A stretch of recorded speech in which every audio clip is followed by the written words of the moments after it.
All right. I want to get to 4 Pioneer decks today, so let's just jump into it, shall we? We are kicking off with a Sultai variation here.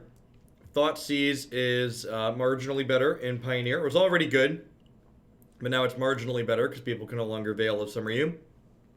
Murderous Rider gets a lot better in the green matchups because this card getting Veil of Summer, as some of you may know from Standard, feels awful because when this card got veiled, you lost the adventure half of it. Noxious Grasp is pretty much always going to work, so this is just like Sultai good cards basically. We've got the food package of Gilded Goose, Oko, Wicked Wolf. We've got Once Upon a Time tying the room together, making our deck more consistent than all the non-green decks are able to be in this format. Because we're playing Murderous Rider as a removal spell of choice, Once Upon a Time's even able to get that back. We're playing Last Hope and Vraska Golgari Queen as additional card advantage / answers alongside our other threats. And because we have 10 Planeswalkers here, that gives us access to Heart of Kiran as a powerful 2-drop as well. So, just reasonable cards and a reasonable mixture. Let's jump into a league and see how it goes. Esteban, thank you for the 5 months. I appreciate that.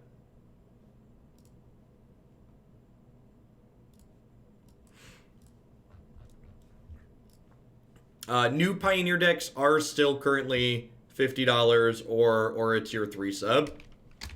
Someone asked about bans. You'll always be able to come in here and type !bans in chat the day after the ban list update to get my concise take on what I think of their changes for the week.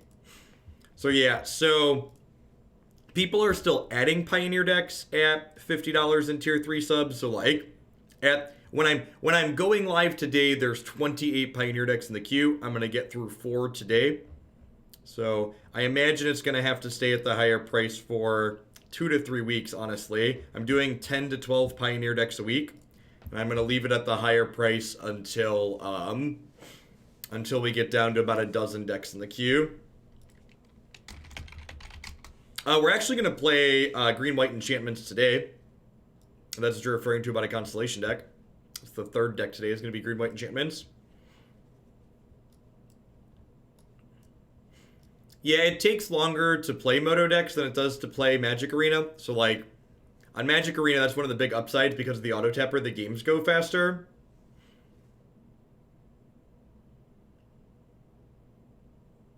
So, on a full day of Magic Arena, I can do 5 or 6 decks in 7 hours. The average Magic Online decks take somewhere between 90 and 105 minutes. I budget an hour and 45 minutes for each Magic Online deck, which is also part of the reason why I charge more for them. Like, the baseline is 25 instead of 10. Because it is a bigger time commitment than, like, the hour or so we play. We play Standard decks for a lot of the time, because we can play more matches of Standard more quickly. Without a really powerful 3-drop in my hand, I think I'm actually just going to lead on Thoughtseize here. Opponent also mulligan to 5, so like Thoughtseize in their mold to 5 sounds really appealing. Alrighty then.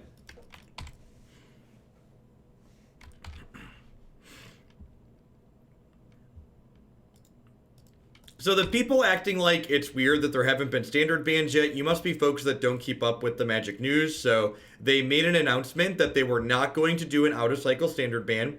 So the next Standard ban list update is scheduled for November 18th, which is this coming Monday. And I am certain there will be changes on the 18th. But they announced before this previous Mythic Championship that there would not be an out-of-cycle ban. So people who have been kind of acting like they were expecting one, I feel like they just weren't paying attention. Morning by 3 on.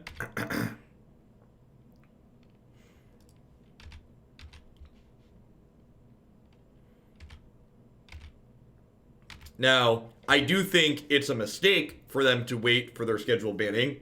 I think letting their format rot on Magic Arena, making Magic Arena rot with no playable constructed formats always on, is a giant mistake on Wizards of the Coast part.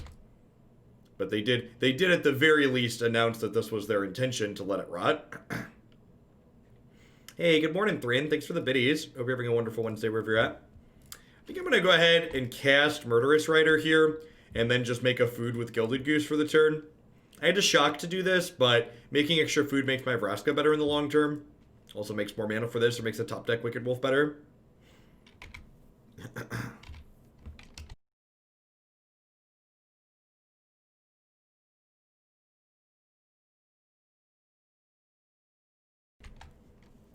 I honestly wouldn't be super surprised if consumer confidence in paper standard at least is forever gone. And that might sound overly pessimistic, but like we went from a bunch of really terrible standard formats in a row to like having some small amount of hope to then like immediately bouncing back to like terrible ones again.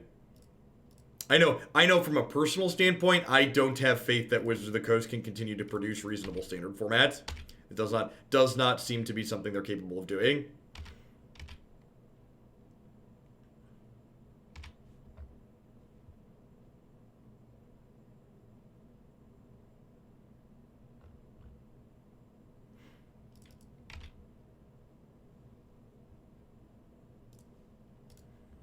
I have not played with her against the blue, green, and soul deck.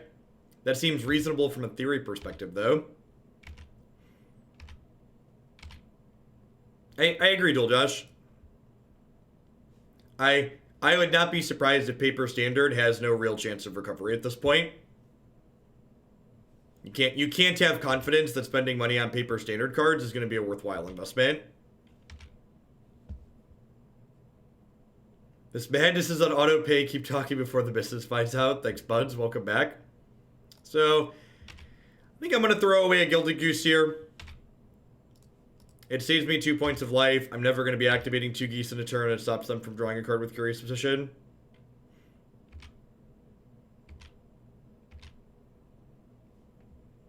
I'd be surprised if WotC ever gets anyone other than new people to Magic to play and put money into it. Yeah.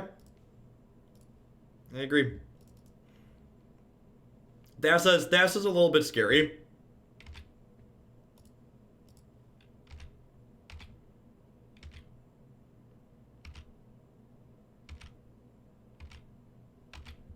Yeah, I mean, modern's been more popular than standard and paper for a very long time now. And I think as Pioneer develops, we're gonna see Pioneer replace standard within that most popular slot. Would be my expectation. Vraska's coming up the works here a little bit. I wouldn't be surprised if 4 Vraskas is like one too many. She's a pretty high loyalty planeswalker that has a hard time dying a lot of the time, which is a good thing. But it makes it less good when you have multiples of them.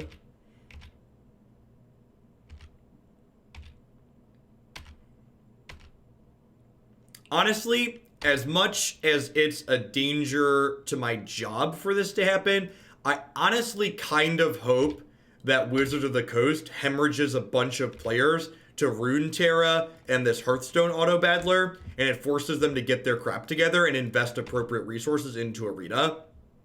I feel like as long as Arena is successful in spite of Wizards of the Coast's many blunders and mistakes, they're never going to learn that they need to actually invest in their products. Until their products start performing poorly, they're not going to understand that they're an investment. They're not just an endless piggy bank.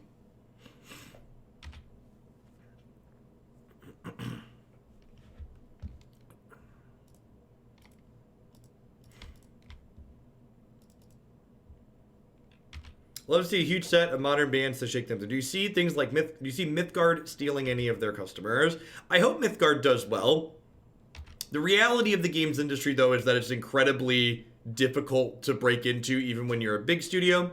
I personally am going to do my best to promote Mythgard as best I can because I think they have a very good game and very good software. But I mean, like, even, in all honesty, even something like Play Runeterra could end up flopping, right? Just like, the card game market especially is incredibly, just really tough to break into. Oh, thanks, Polly. Definitely forgot to update that. Still trying to get into a groove with this new schedule. The reason why I pushed my start time back to 7:30 is I'm taking Declan to daycare in the mornings now. And I've not quite fully adjusted what I'm doing day to day because of that. In consideration to the decaying, the obsession there in case of dive down. No, I want to take their creature off the table. And if they have a dive down there, I'm going to get to I'm going to get to kill their thing with Vraska the next turn anyway, so it doesn't really matter, I don't think. And yeah, thank you for the very generous tier 3 resub, and for the 12 months of that. Welcome back. Thanks for keeping me around. Alright, so Thoughtseize seems a little medium here. Mystic Dispute, obviously busted against the mono blue deck. Abrupt Decay and Assassin's Trophy seem great. I think this is just like an all Doomblades on deck matchup. Decided up to tier 3 again so I could submit memes. Sounds good, Enya. I am letting tier 3s submit modern decks again, as a heads up too.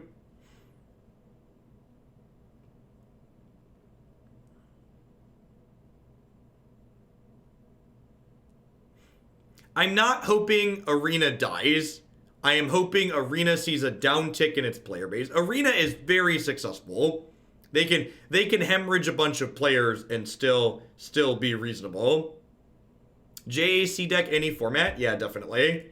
10 out of 10.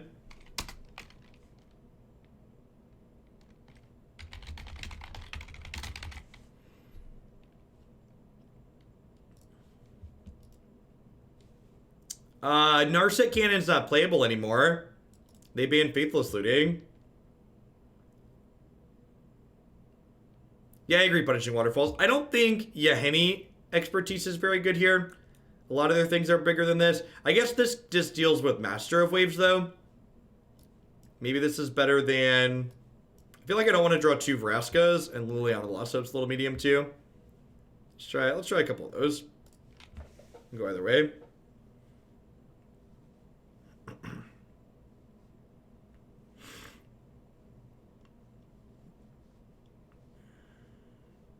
We can play Neoshoal Brand is really sweet. Neoshoal Brand's better than Narset Cannon ever was. I would 10 out of 10 love to play some Neoshoal Brand in Modern. Neoshoal Brand is like peak full embrace Modern for what it is.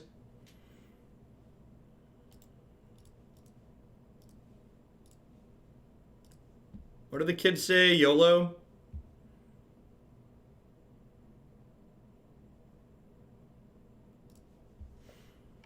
I'm doing that during their upkeep so they don't spell Pierce My once upon a time.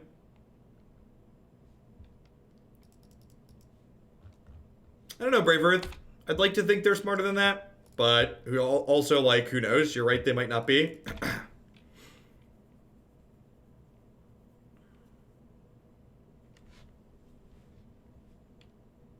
I think Modern's in a pretty good spot right now. I would estimate you're in the minority in that opinion.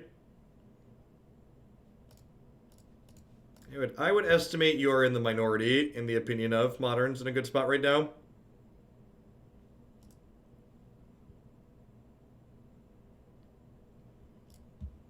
I think this is the only card that currently needs to be banned in this format. I think this card is deeply offensive and should never have been printed. It should be banned in Standard and Pioneer.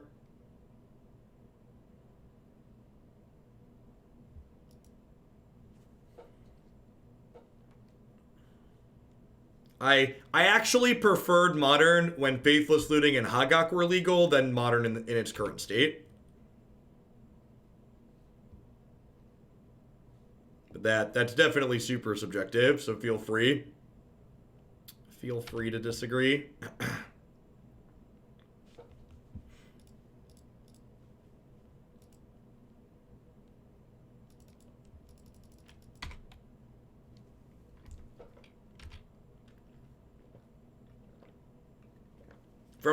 From a metric standpoint, for me personally at least, Modern has been performing worse than the current Standard format that everybody claims to hate. So just like to give you texture to that from my personal side.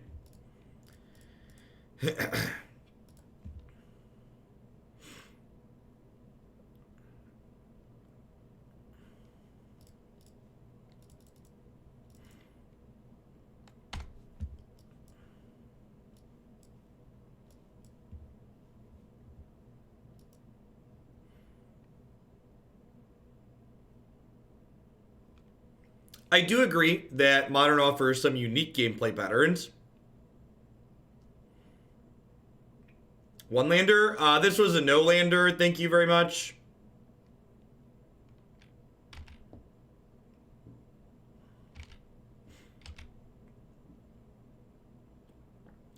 We kept Once Upon a Time and 5 other spells.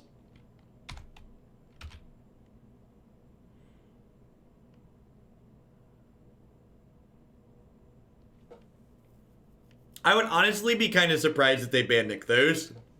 They seem dead set on banning around Nykthos.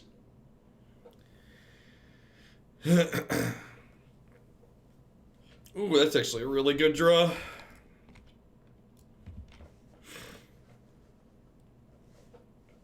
Don't spell pierce me.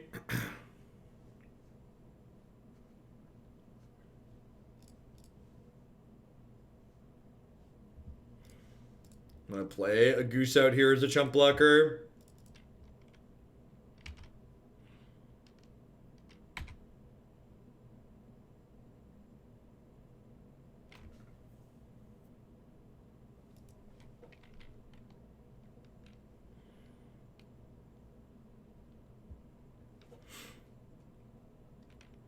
I mean, I also kind of like, I think banning around powerful cards tends to make more sense than just banning them outright. Maybe I should have elked this. Yeah, I probably should have elked the Tempest Shin, huh? That was a mistake.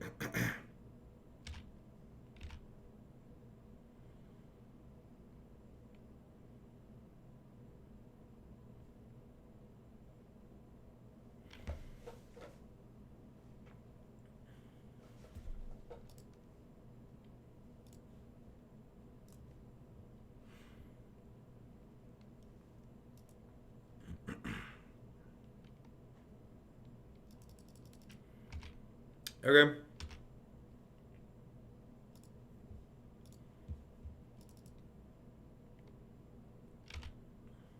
Yeah, playing with powerful cards is good. I agree.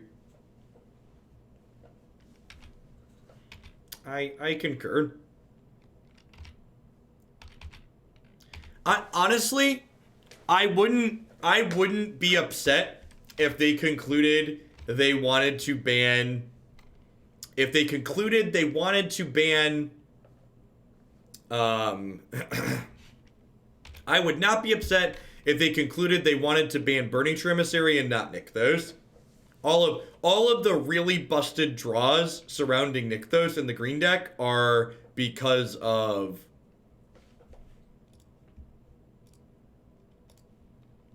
Burning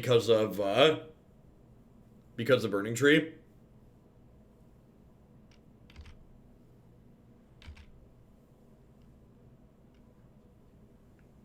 Yeah, it's more fair in Pioneer Garden Variety Troll.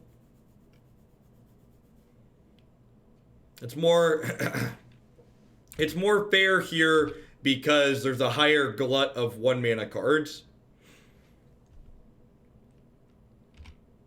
Alright, so I'm gonna block here.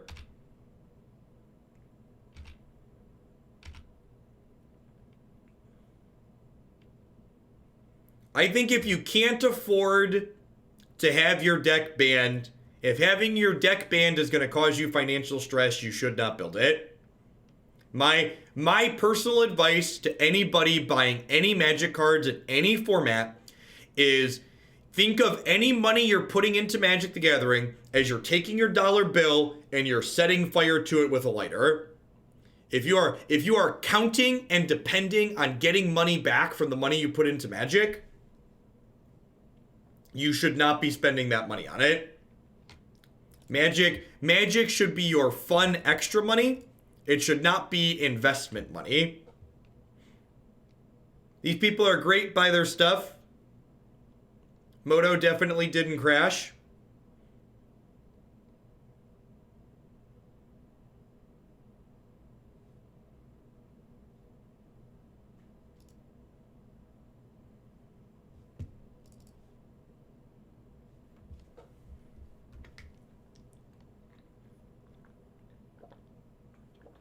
Actually just sold my Moto collection and putting it into a mutual fund. Look at that. Hashtag adulting.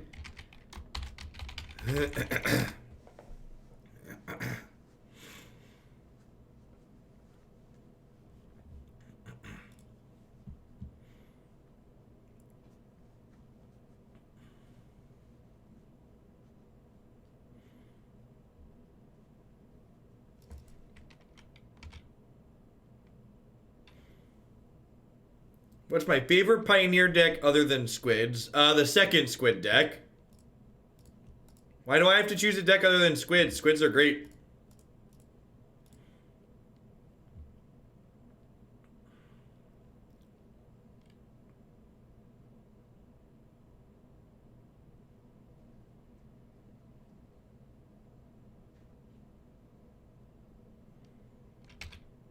Alright, so this is on Oko. So I'm going to kill that. And then I'm going to swap these two, I think.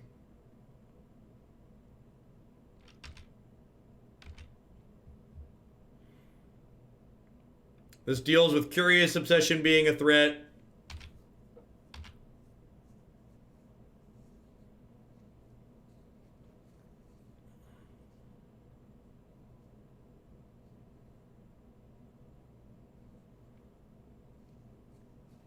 Nice, Rhino. So stealing a thing with Obsession on it is awkward. Because, like...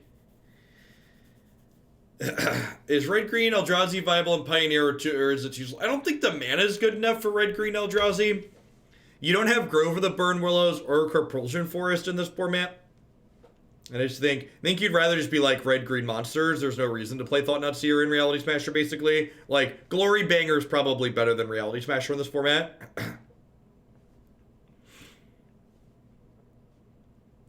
Yeah, so my opponent still controls this Curious Obsession. So if I attack them with this, they draw the card. And if they don't attack, the Curious Obsession falls off.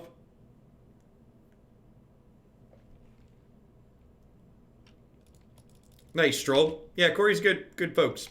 Posted him a couple of times. Chatted with him before and such.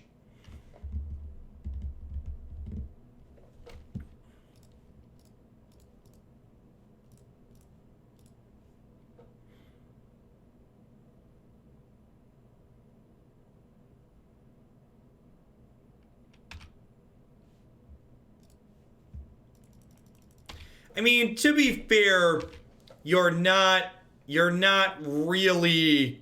Yeah, I think you're right. Extract doesn't give it to the creature. Yeah, you're right. I would draw a card, but it does fall off when they don't attack, like we saw.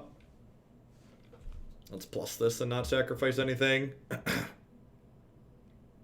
Actually, I'm going to sack the goose. I don't have any food.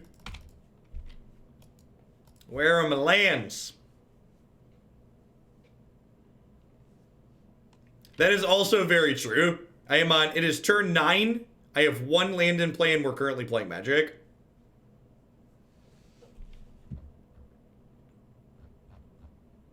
To be fair, you're not really paying $10 to play 5 games because you're not always going to lose everything.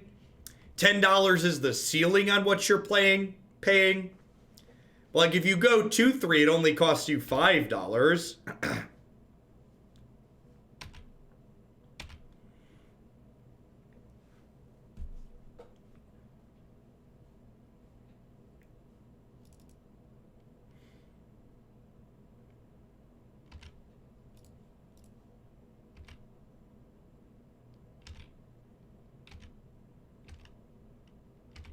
Yeah, my queue, I have the queue set up to... The queue auto sorts by reverse alphabetical. So I shocked this in so I can counter a counter here. Because this Mystic Dispute is likely he doesn't really have text anymore with them on 8 lands, so this is like a best case scenario here.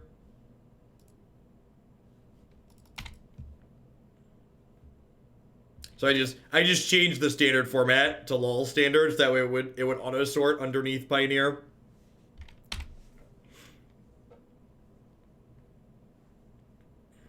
It is gambling. Magic Online is online gambling.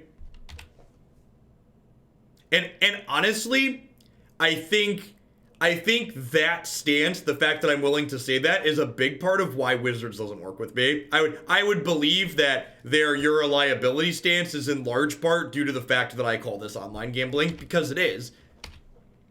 I don't think I've ever heard any of their other large content creators call that spade the spade that it is.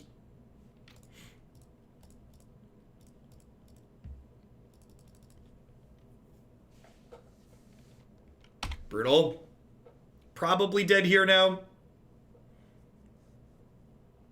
Thoughts on making a custom sort order? I mean, it usually doesn't matter.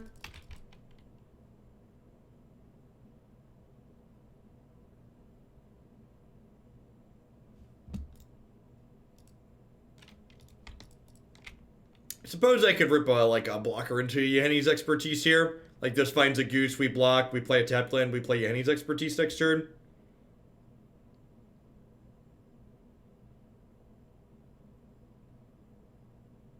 Yeah, I agree. That could, like...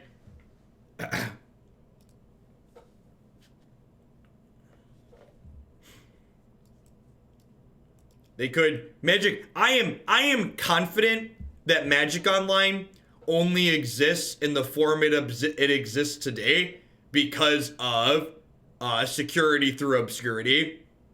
I think if Magic Online was a larger platform and it was more apparent how it's used to the general public and lawmakers, Wizards of the Coast would have run into legal issues with this program and how it's managed by now.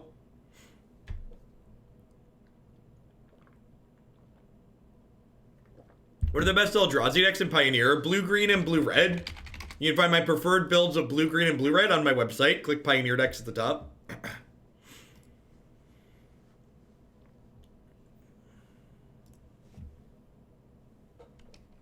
Our one-lander worked out so well last time. I'm going to try it again.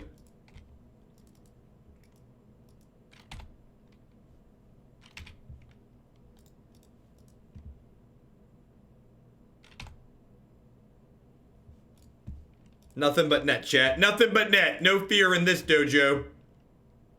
None.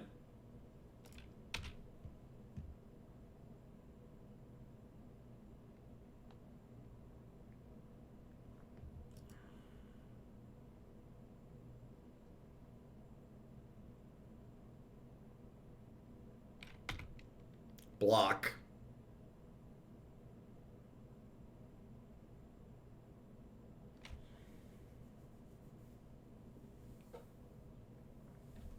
So I don't really want to get spell pierced. How do you feel about just jamming Wicked Wolf here?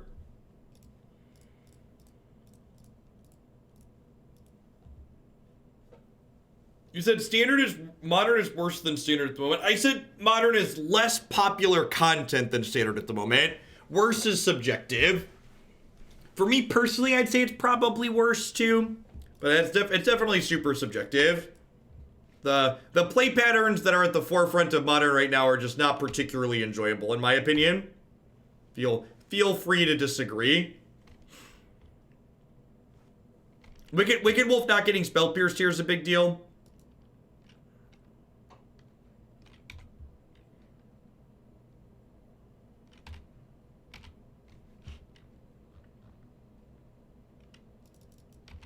Modern has all the same problems as standard, but also has Mox Opal. It's a good way to put it.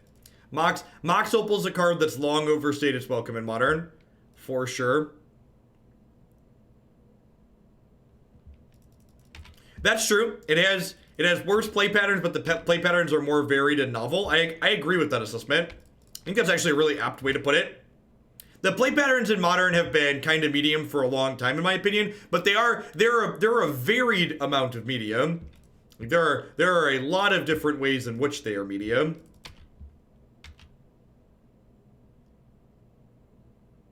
I agree that standard is more popular because of Arena. I definitely concur with that.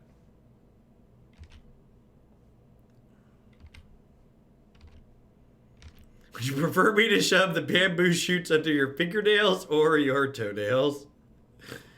I mean, casual Magic is always going to be the forefront of Magic.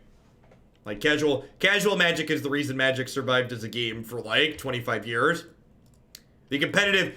Like, it's funny, actually. I've seen... This is something we saw in Magic, too. As someone who, like, follows a lot of people from lots of different games on social media, a lot of the Hearthstone professionals are currently very upset with how the Hearthstone competitive scene is structured and things it's going through. And it reminds me a lot of the complaints around Magic before the MPL was introduced. And I think a lot of these competitive players just don't realize how small of a percentage the competitive aspect of these card games actually makes up in like the grand scheme of things as far as these card games are concerned as a whole. Like competitive Magic and competitive Hearthstone, like just fractions of a percent of like the total overall market. Seems like Commander has cannibalized casual Magic. I mean, Commander is casual Magic.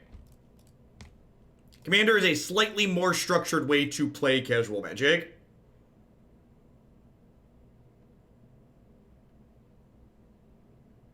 Sure.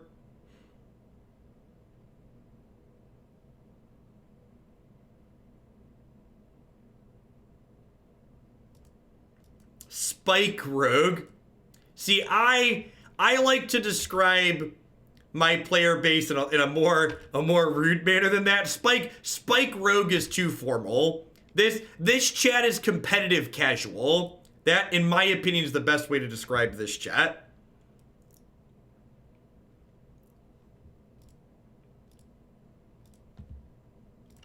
They are players who are looking to not play tier 1 decks, but they're looking to play the off-the-beaten-path decks that they're choosing to play well.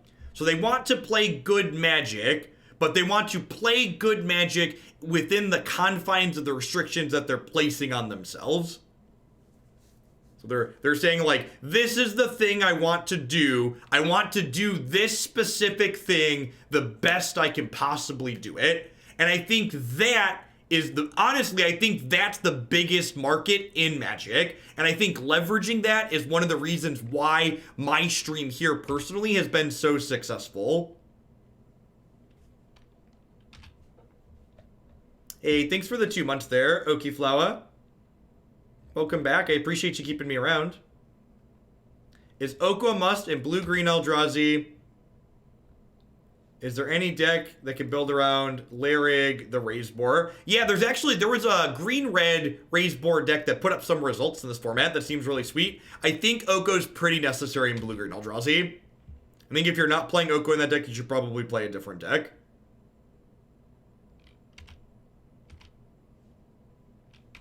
And honestly, that brewing aspect of Magic, I think, is part of the reason why Magic's had the success that it's had over the years.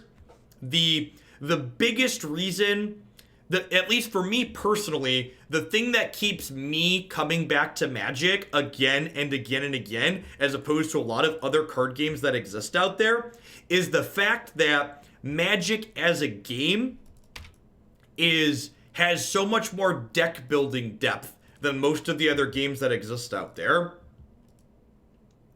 The deck building depth in Magic is rarely matched. And the building decks aspect of Magic is more engaging than a lot of other parts of even playing the game, honestly.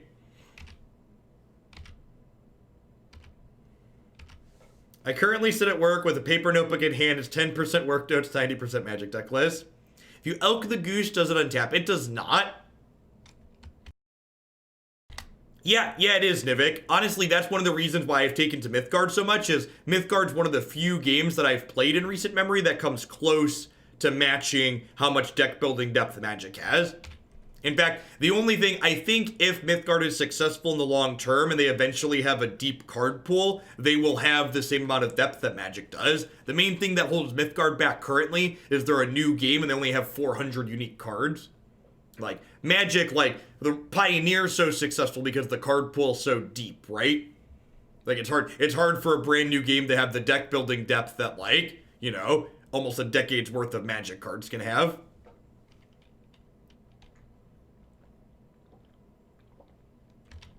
Hex was good too. Honestly though, I think Mythgard is a better fundamental game than Hex was. Hex was basically Magic Plus. It was super close to it. Mythgard is like genuinely a unique game and also has that depth. Alright. So, they're dead.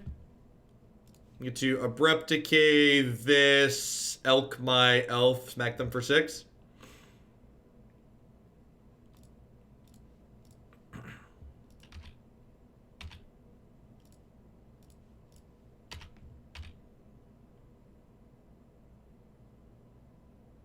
Yeah, I think if Mythgard is successful, it's one of the games out there that can pull people away from Magic in a big way.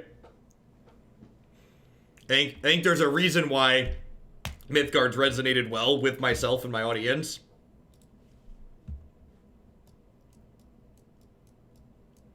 I'm really interested to see, like, they have a roadmap on their website, so I'm interested to see how their development team does in hitting their roadmap goals over the next year.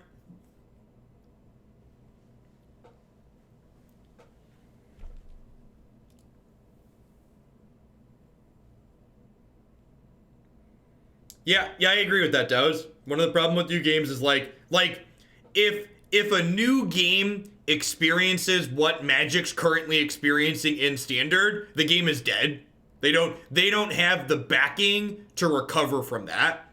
Like, Magic can have bad Standard formats every other format and still be fine because of, like, the name power it has and these other non-rotating formats it has to support it in the interim. But, like, if a new game has a bad format like that, lights are clicking off. They're not going to recover from that. There's really just no room for error in the games market because it's just so tough to get into.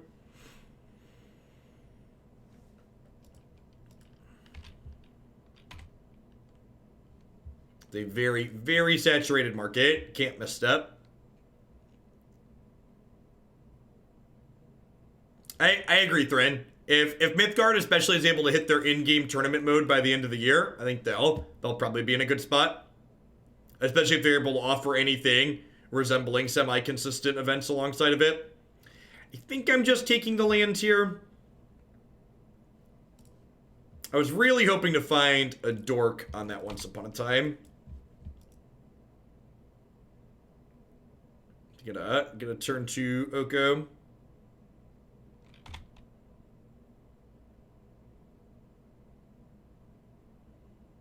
Feels Devotion, man. What if we just banned all free spells in this format? And that includes this one. What if we banned this card because it's basically a free spell? I think if they don't ban Nykthos in this format, this card is eventually gonna have to go.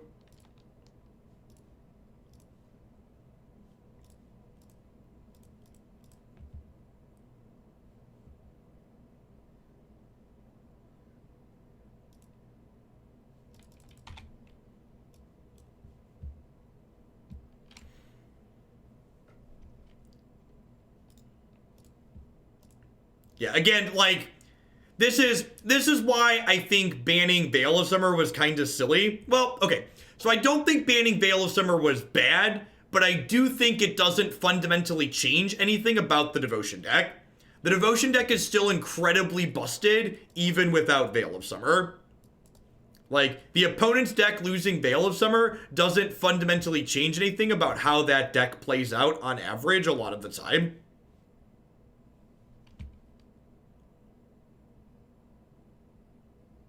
Alright, I think I want to do this.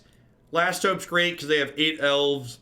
Abrupt Decay and Golgari Queen are like a little bit medium. A lot of their stuff is a little bit more expensive than 3. Grasp, Trophy, Stroke all seem good. I think Heart of Kiran's okay here. It pressures their Planeswalkers nicely. Scavenging Ooze seems fine because they're probably going to be killing a lot of their stuff.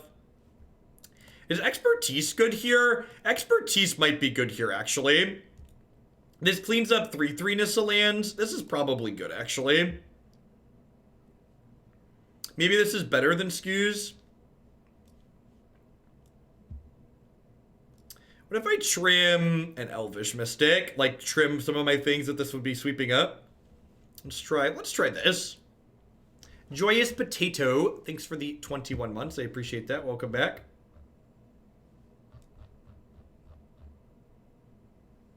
Any idea on how long Discord takes to update subs? Up to like 2 hours.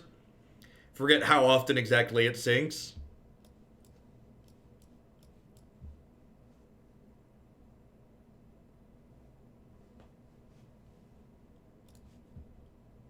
I would expect green to be in a fine, fair place in this format if they got rid of BTE in Once Upon a Time. I think that would swing the color pie balance back to a reasonable spot, most likely.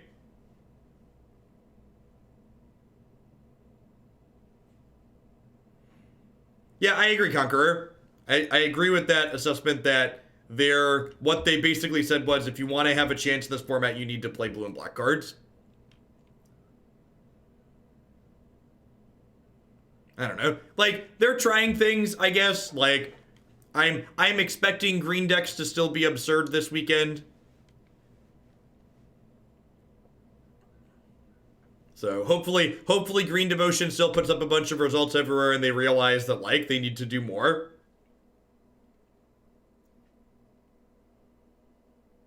Yeah, I think getting rid of Veil is fine. I also just think getting rid of only Veil is like getting rid of only Oko and Standard. It's not enough. I'm prepared to be incredibly disappointed to hear them only ban. I'm prepared for them to only ban. Ooh, is that a good one? I'm prepared for them to announce they're only banning like one card in Standard, and it's not Once Upon a Time. Once Upon a Time really needs to go in Standard next week.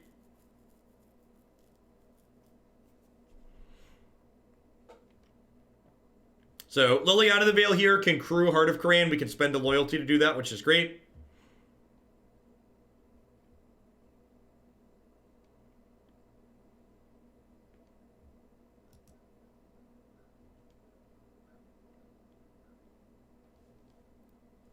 I honestly don't know, Zara. The fact that they banned Veil of Summer shows me that, again, I just don't have any understanding of what they're trying to do in this format. So rather than try and guess at random, I'd rather just wait and see. Scissor, thanks for the $10. I appreciate it. Welcome back. Hope you're having a good one wherever you are. Ooh. I'm going to trade my heart here if they offer it. For the 3-color Mythgard deck, 10 out of 10. Sounds great. This no longer dies to expertise, so I want to trade this off here. And then I can go Liliana, kill this, Noxious Grasp, your Vivian, like leave you in a pretty medium spot. You have 3 cards left.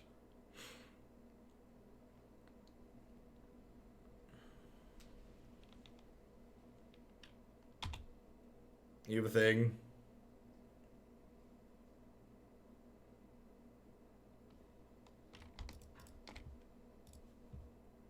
Once upon a time, there was a Murderous Rider.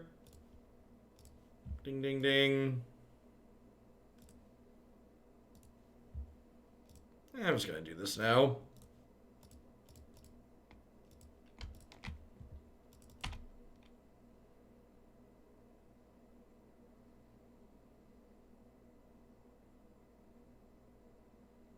Well, there's no Scarab Gods in my deck, so that's probably a good indication of which of those 2 decks I'm playing with. As always, you can find the deck list on your screen.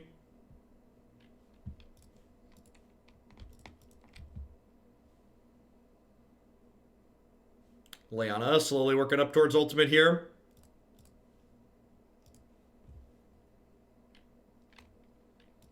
We have 1 card left. We'll see if it's another bomb. If they have another Planeswalker X spell here, we could be in trouble.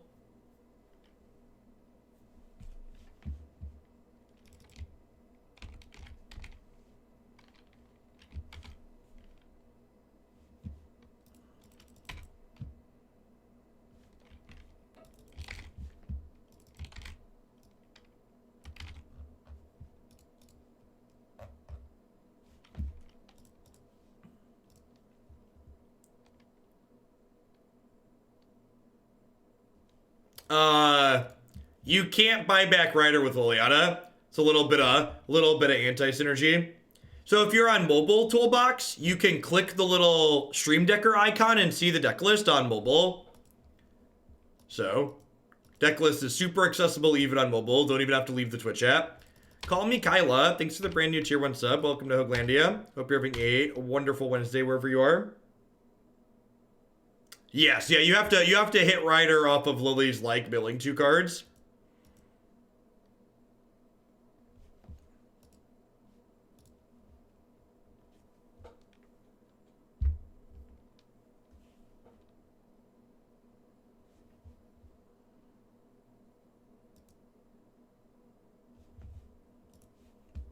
I think I'm happy with how I boarded. The expertise has felt good. I guess thinking on it more, because they're a deck with Hydras in it, maybe these Vraskas are actually pretty good.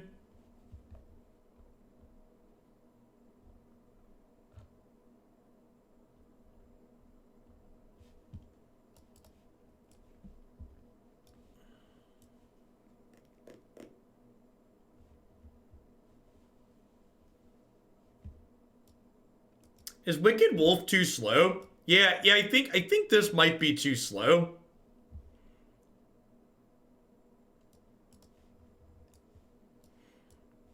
Let's try this. Yeah, Wolf, I agree. Wolf gets outclassed super quickly.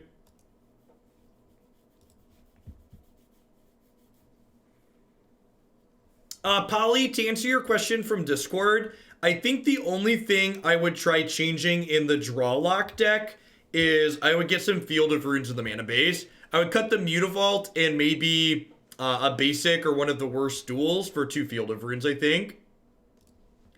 Rainfell Review with the brand new gigantic tier 3 sub. Welcome to Hoaglandia. I appreciate that absurd level of support. Tier 3 subs get to submit a deck every month as a thank you for their level of support, or you can bump a deck already in the queue by a bunch. So details on my website there about that.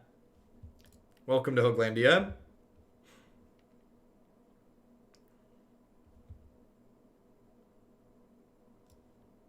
Huh? I'm actually going to take Hissing Quagmire. I think I want to Thoughtseize on one here. So, like, get a lay of the land here.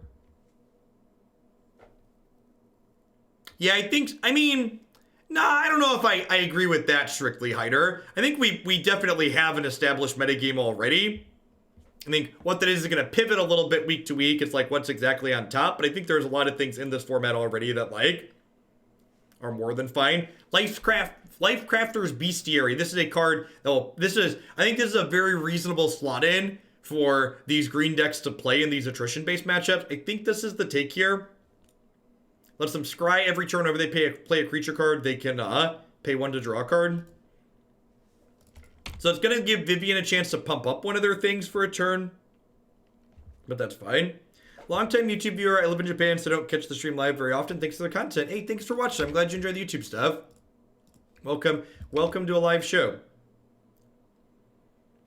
Speaking of, now that we have some people here, I didn't mention this earlier because I'm going to say it a couple of times today. I am taking, I'm going to take a personal day tomorrow, so I'm not going to be live at all. I have an appointment in the morning that I was going to have to do a half day for anyways. I'm just going to take the whole day off, I think, is my plan. So I will not be live at all tomorrow. I have to confirm the details with the boss. I think I'm going to do a Saturday night stream after the Invitational to make up some hours. Because the Pioneer queue is dark and full of terrors.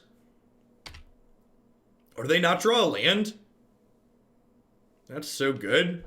So I'm actually going to block this Walking Ballista, because if they want to trade their Walking Ballista for my Gilded Goose, I'm okay with that exchange.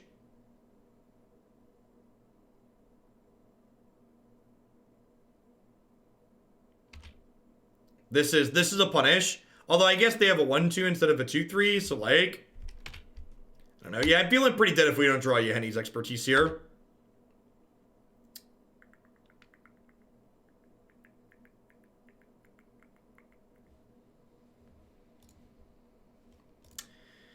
I think I'm going to murder this elf so they can't... We know their last card is Vivian, Arcbow Ranger. So I'm taking 6 in combat here. I'm just like hoping they break off for a little bit and just like have a bunch of expensive stuff. You want to play a 2-3? No, playing a 2-3 is real bad if they draw a land.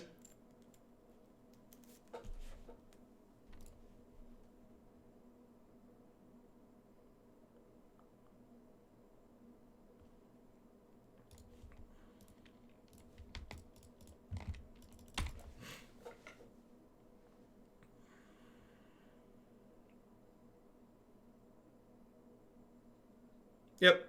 So that was like the worst possibles for us. And again, like, this is, I think these Thoughtseize decks, like, and again, this is why the just banning Veil of Summer is kind of really baffling to me personally, is the decks that Veil of Summer is good against still have bad Green Devotion matchups. Decks like this that are hoping, the Green Devotion deck is basically the Tron deck of this format, and while it's not quite as slanted as Tron versus like a mid-range deck in Modern, it's still pretty slanted. I think even without that extra tool, decks like what we're playing are still a huge dog to the good draws out of the Green Devotion deck. Like Burning Tree Emissary really showing off its power in those games.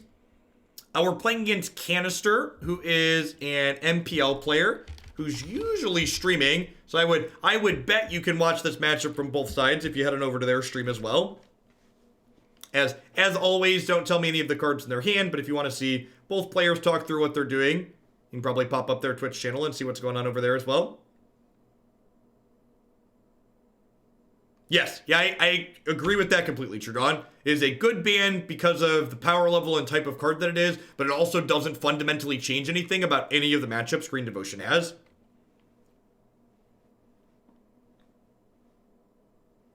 I think Oko is fine in this format. I think they're one of the big reasons that Oko and even 3-mana Teferi are pushed in Standard and obnoxious is because there isn't a critical mass of good 1-mana spells in Standard, and this format, I think, has enough good 1-mana spells to let those cards be fine.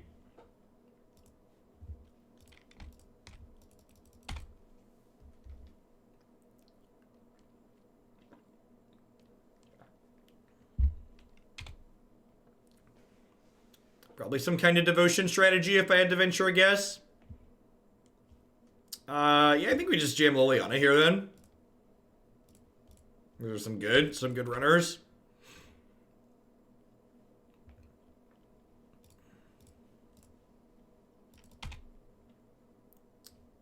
Yeah, it could be there was a vampire-based devotion deck. They have Stowed Rain. Oh no. Oh no. You have a Murderous Rider here. Just another Aetherborn, sure. Yep.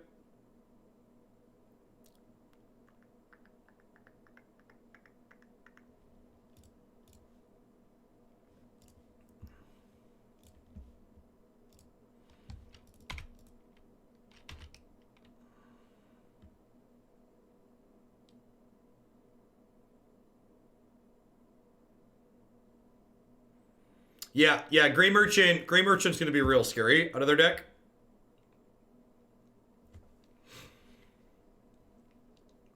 They're down to 2 cards in hand here, and like we have a bunch of removal spells. It's possible that like Shocking for this Overgrown Tomb is wrong, and I was just supposed to go like Hissing Quagmire, Abrupt Decay.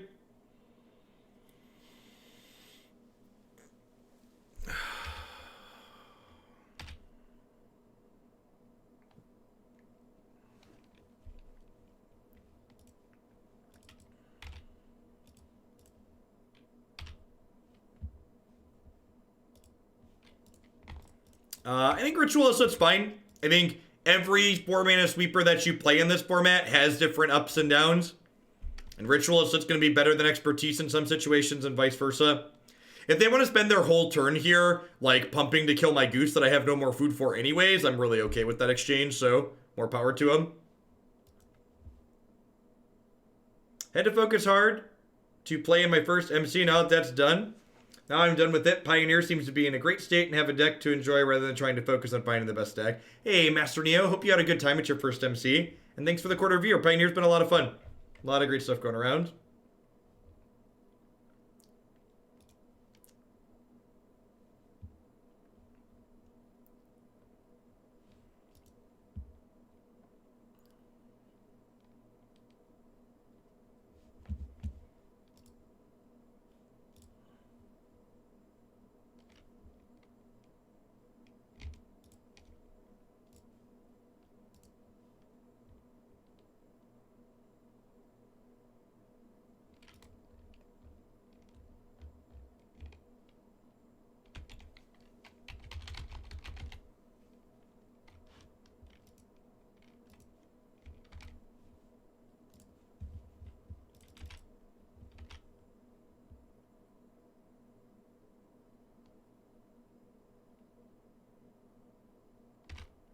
Interesting. Alright, yeah, so they're putting something random to play. They're going to draw 3 here, I assume.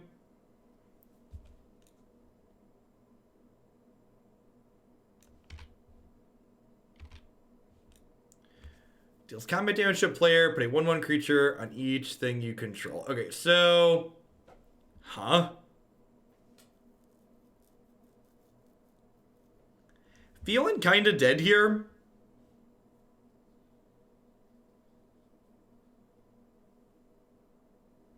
Well, so Liliana kind of dunks on this, except for the fact that, like, they can put counters on it.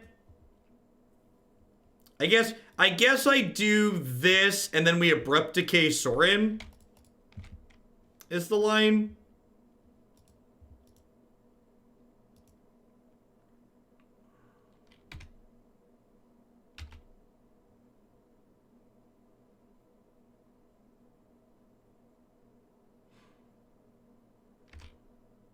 Morning Prodigy.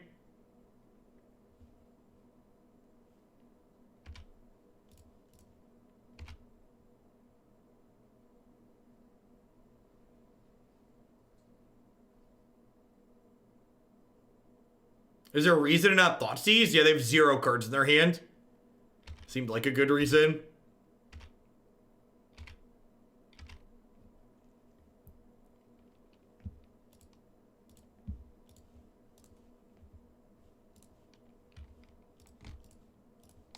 Brutal. Alright, so Scavenging Ooze is going to trade for their Gifted Aetherborn next turn. They're going to pump this and put Liliana to 1. So we're like a removal spell away from being ahead here. I guess I have Hissing Quagmire, actually. Quagmire can trade for Knight of Ebon Legion next turn. So we're kind of at parity, because this is checking this. This trades here, this trades here. I guess I'm a little bit ahead, because I have Murderous Rider as a follow-up after all that happens. Definitely a super close game. Because, like, even if they draw a brick here and a land, they can just start activating Castle Lochwain to draw cards, which pulls them up ahead. It's a real close game so far.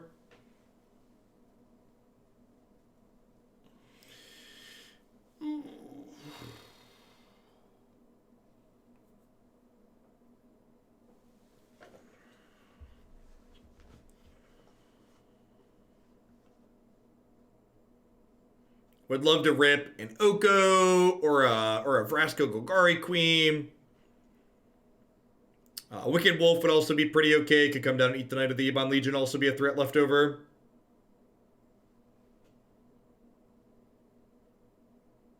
I don't know how many cards in my hand. It's this really little teeny tiny number up here, because Magic Online is great for spectators. So there's a very, very tiny 1 up here, which I expect is completely illegible on mobile.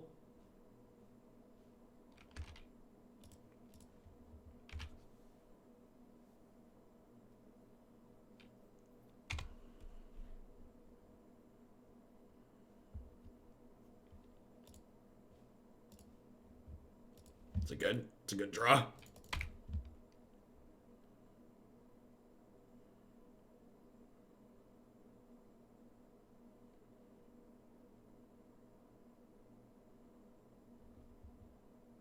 Can't confirm illegible. Yep. That is my rider in exile.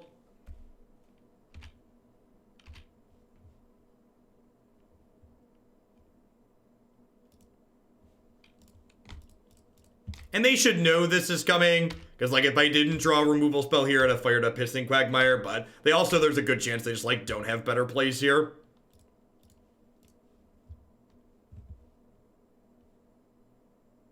I think I'd rather Murderous Rider than Wicked Wolf. The Wicked Wolf, not playing the Wicked Wolf gets punished if they drew exactly 3rd Thoughtseize, but I guess it gets punished by them having a Sorin, too.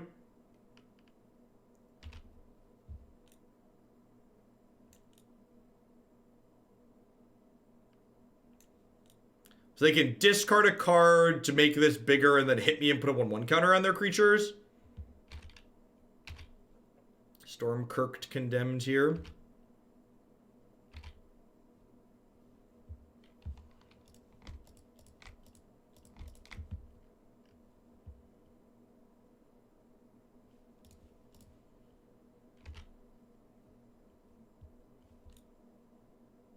So they can discard a card from their hand to, like, give their vampires +1/+1 here and, like, trade. But I'm kind of okay with that. Like, that's giving me a 2-for-1 on my Wicked Wolf, and I'm pretty okay with the 2-for-1 on my Wicked Wolf. Especially because with Wicked Wolf in my bin, I can now roll this Liliana down and pick it back up and then use it to fight the Drana next turn. I'm taking this attack here because it's a free roll and it gives me 2 life back because it's a lifelink.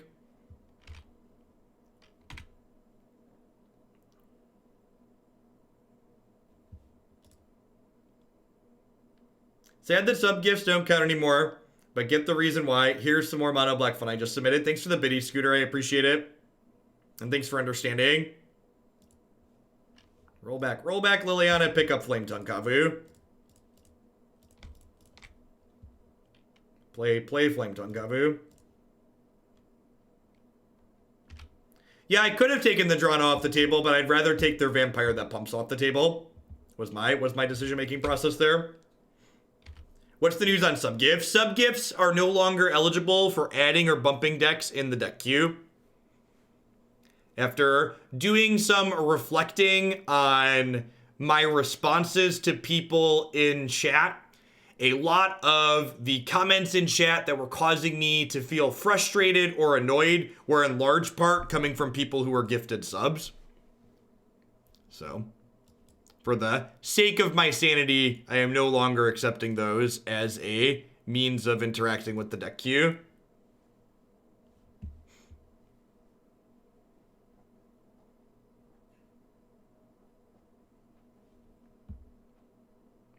Alright, so this is definitely an all Doomblades on deck matchup. Just want all my removal spells out of the board.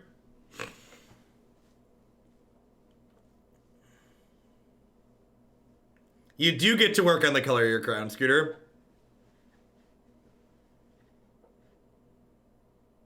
I know we had some people who were sub-gifts who, like, stuck on, and I appreciate the ones that did that. And that's not to say all sub-gifts, like, hashtag not all sub-gifts, but, like, on average, for the sake of my sanity, I think it's a good change. Yeah, I'll be playing in the Twitch tournament next week. The fabled return of Standard in Hoaglandia will be happening. Yeah, is Expertise good? Expertise is probably good, huh? I think I like cutting my elves when I board this in.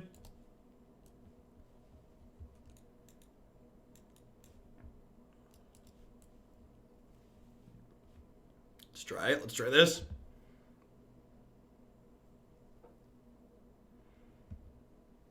Not all sub-gifts were idiots, but almost all the idiots were sub-gifts. Yeah, that's like it's accurate.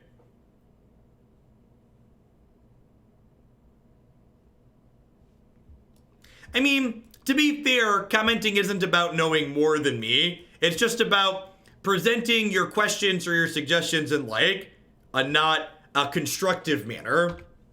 Hey, thanks for the 17 months, Joshua. Welcome back. I appreciate it. Was game 1 on the play or the draw? I don't remember. All right, with double Quagmire here, I think I just want a Quagmire on 1. I could, like, Sanctum Goose on 1 and, like, hope to rip the land to play the Oko. But this also might be a game where I just, like, Expertise on... Nope, never mind. JK, LOL. What is... Hoaglandia is a dictatorship and I'm the dick. That's the structure of Hoaglandia. You also made it so I can't throw pennies at you to talk. Now I have to throw 50 cents instead. What a sellout. I did take away people's ability to throw pennies. You're not wrong.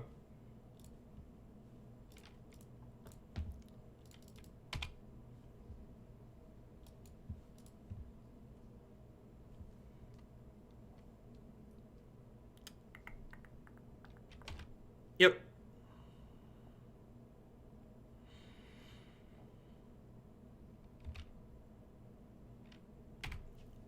Wow, their hand must be bad.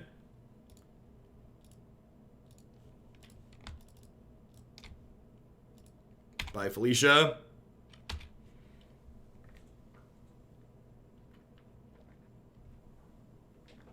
Dat mana base, though.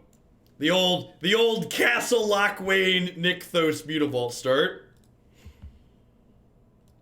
That is the old standard Sorin. Sorin works with vampires, puts vampires from your hands into play, makes vampires bigger, sacrifices vampires to, deal 3.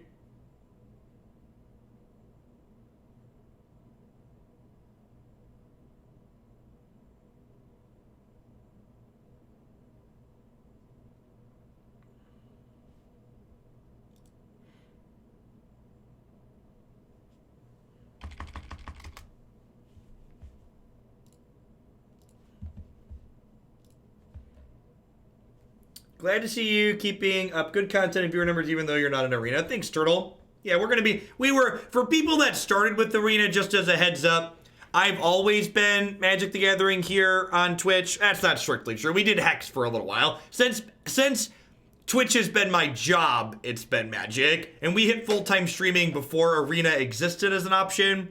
And I'm hoping to still be here streaming full-time after Arena no longer exists. I am quite confident that Magic Online is going to outlive even the cockroaches in Doomsday.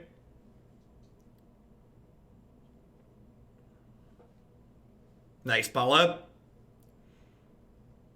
How do I look in a suit? I don't really wear suits.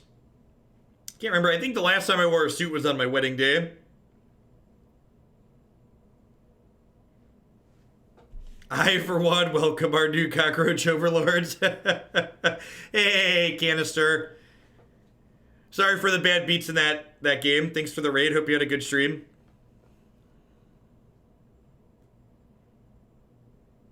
I do not have a suit that fits.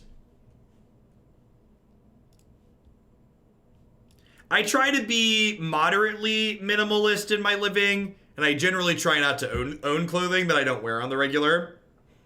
I believe Jeff would be eligible for president in 2028. I'll be 29 next year, so yeah, 2028 would be the first year I could run for president. Hopefully we won't be all living in Thunderdome by 2028. That would be ideal.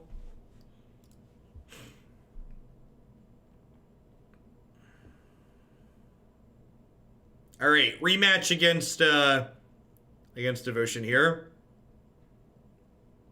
Oh, maybe a different kind of Devotion? You have my attention. My interest is piqued, opponent.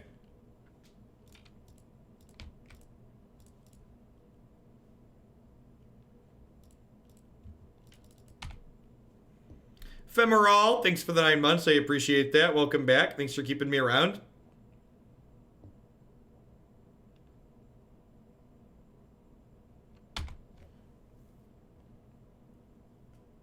In a world where I'm no longer meme viable, I might try and run for something in politics someday. Although I don't know if I'd be able to run for political office in the current place where I live, because the current place where I live is gerrymandered into a red district. I could probably run for some local stuff in town though. At the national level, I live in a gerrymandered red district though.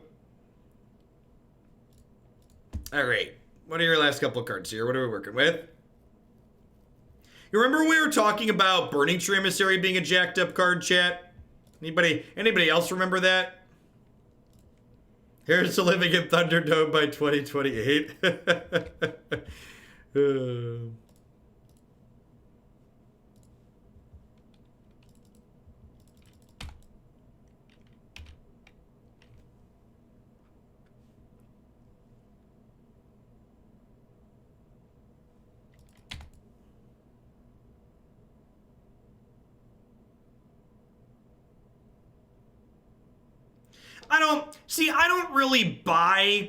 I don't really buy into the whole everybody's done something stupid, so like everybody gets canceled. Like, as someone who like went through being an idiot in his early 20s, like my being an idiot in my early 20s was like being rude to people on the internet, not like wearing blackface and shouting racist slurs at people, because that's not who I am as a person.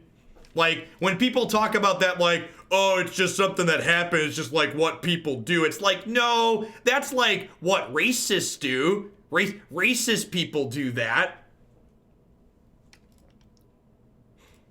I think I'm gonna elk my elf and just kill one of their things here.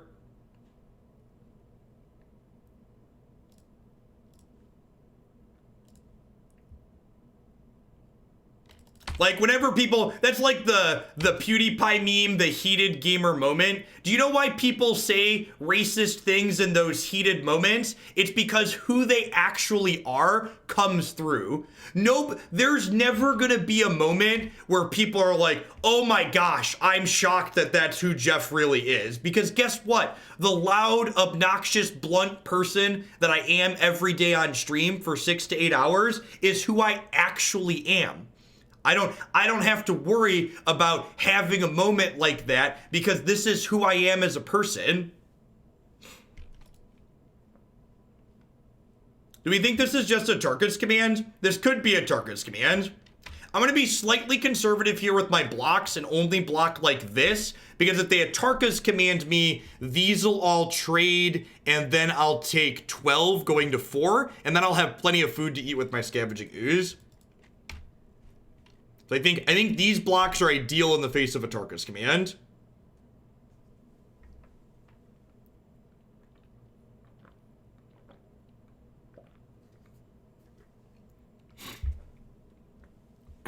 Yep, definitely a Tarkus command. Trigger the creature dealing 3 damage to me, even the creature's 1/1. So the prowess triggers, so all of these prowess creatures become 3/4s, which is why I didn't block them. So I'm going to take a total of 12 here, 3 times 4. Getting Crackling Doom banned in Pioneer is a tough job, but somebody's got to do it. Yep. All right, so I'm going to eat a Burning Tree Emissary. I'm going to use Vraska to sack a land that I tapped here to gain a life and draw a card. I'm going to make a food.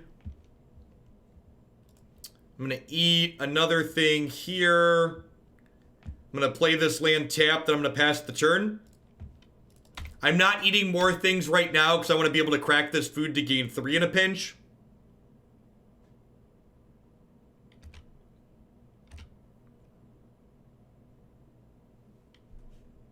Yeah, free spells basically always cause problems. Maybe I'm just supposed to cast Once Upon a Time here.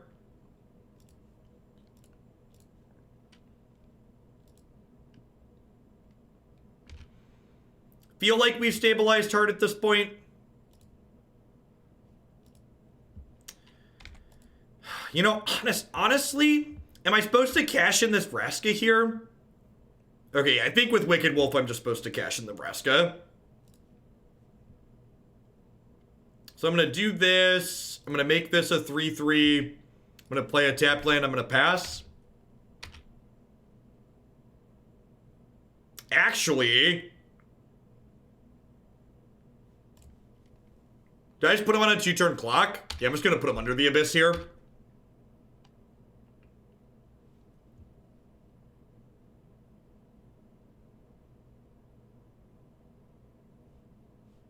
Yeah, because we put another creature in the bench, that turns into an 8/8. That was a sick game.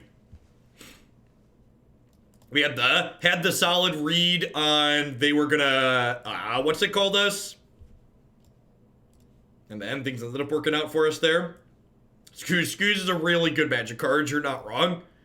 Alright, so I definitely want my Scoozes. I want my Abrupt Decays and my Yahenni's expertises. Do I want Assassin's trophies here?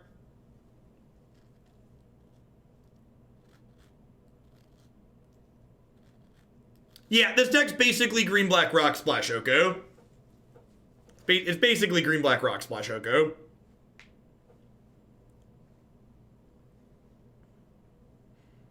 They could have Bedlam Reveler. That's a good observation.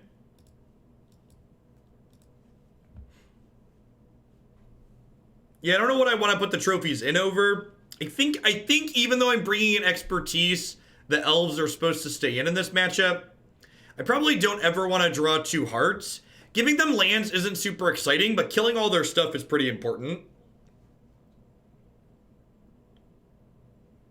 Yeah, I agree, Larry. Just like the average card quality in this deck is incredibly high.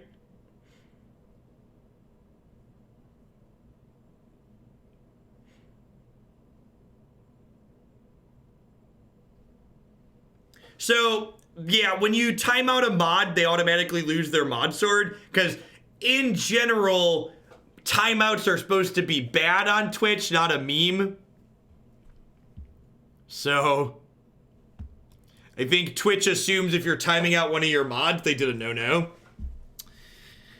All right, we're going to keep this hand because this is a green source.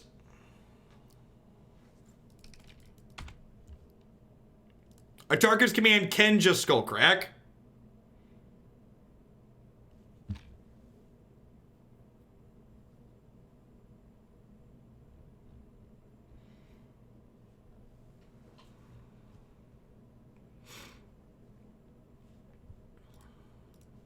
Sick.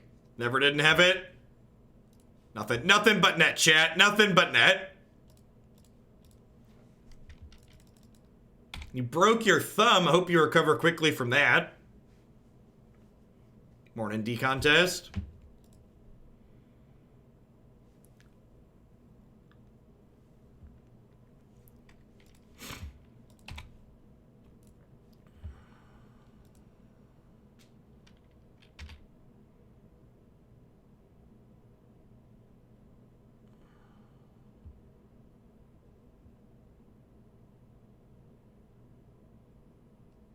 In any other part of America, being told to shut up for being an idiot is taken as a deep violation of rights rather than a learning experience. Cast Once Upon a Time Trigger Prowess. Sure, yeah. So next turn, we're probably playing Urborg and passing. Well, Abrupt Decay something next turn, and then the following turn we'll go Shock in, Watery Grave, Wicked Wolf, eat something else.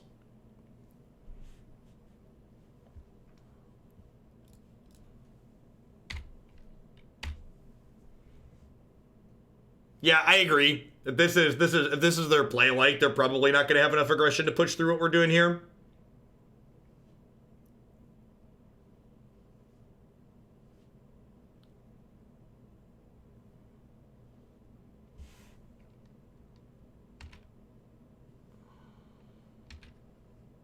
What does Urborg do in this deck? It just, like, takes a, like, Urborg, Botanical Sanctum, casts Murderous Rider. It's just, like, a basic swamp that sometimes fixes your mana.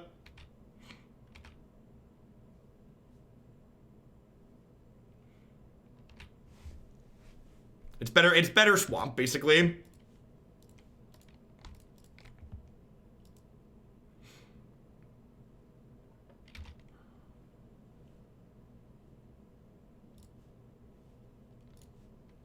Yay, painless mana.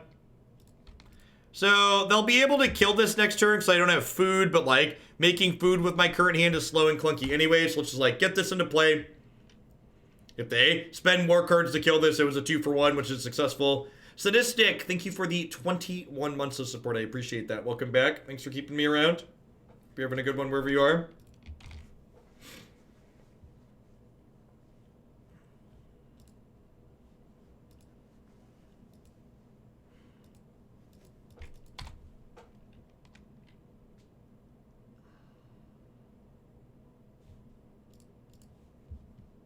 Second Vraska sounds great.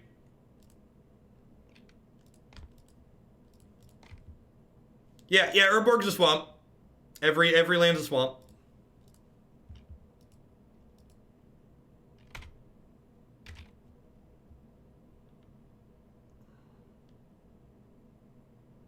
I heard that K-Return and other cards that Eldrazi deck were spiking. MTG Finance.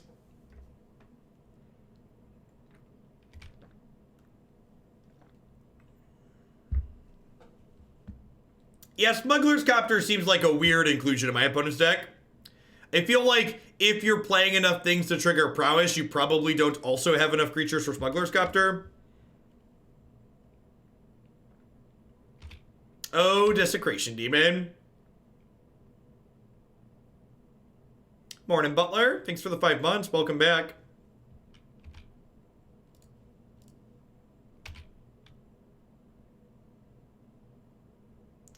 So if they have a Wild Slash, Or if they have Collision Colossus, these still trade. So, Gore Clan Rampager, yep.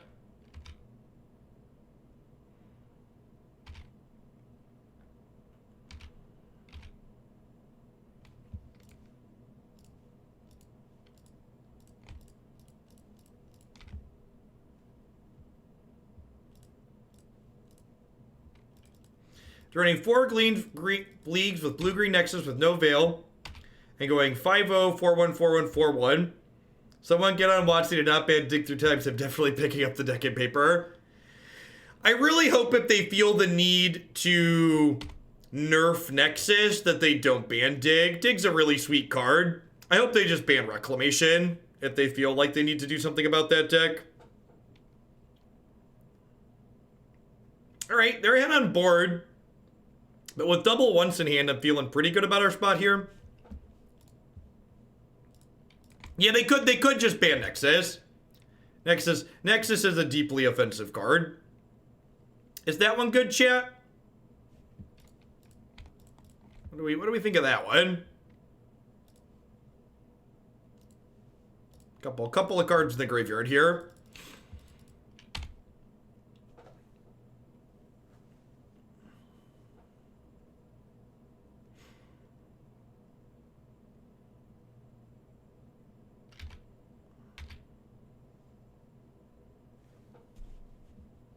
Morning, Doc Prof. Thanks for the 10 months.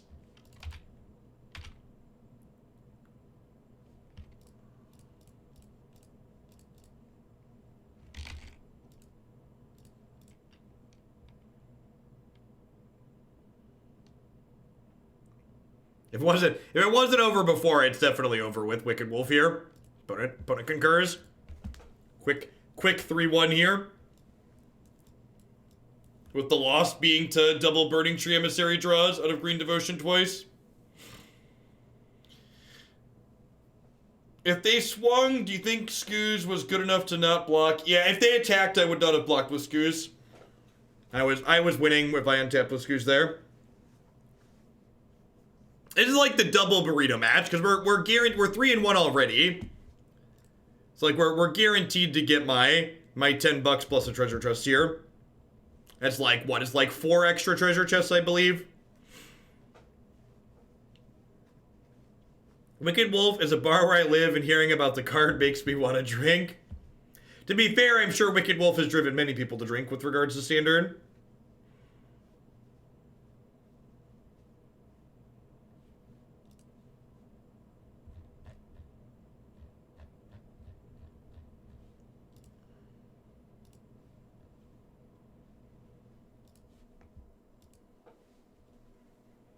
Hey, thanks for the 9 months, Hadel. I appreciate that. Welcome back.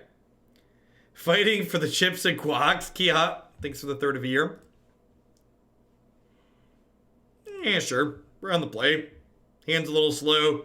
Hopefully once upon a time's a dork or a 2-drop. 26 degrees? That's so warm. That's like 6 more degrees than we got yesterday here. It's a heat wave, yeah. Whew.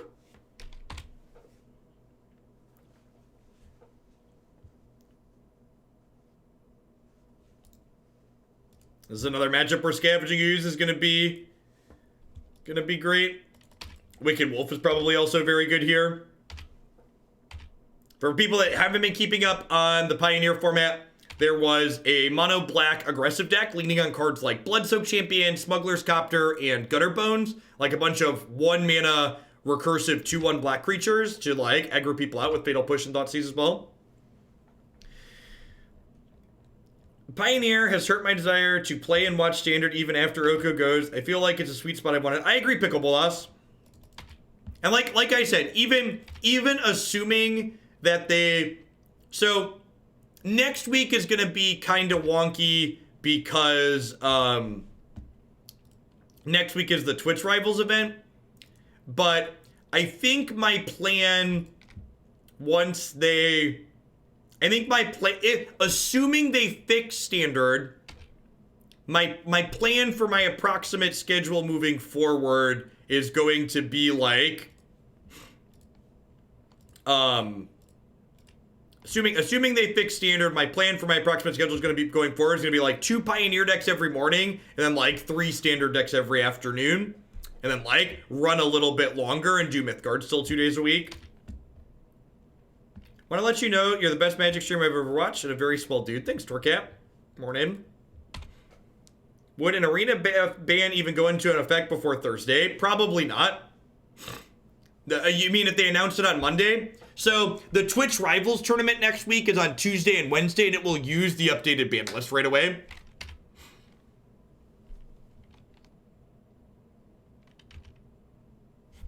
This is Pioneer Staple Night Market Lookout here, which drains us when it taps. If they have an untapped land here, which is pretty likely to bring back their Bloodstoke champion here. Really want to draw an untapped land so I can play Vraska. And kill the Smuggler's Copter.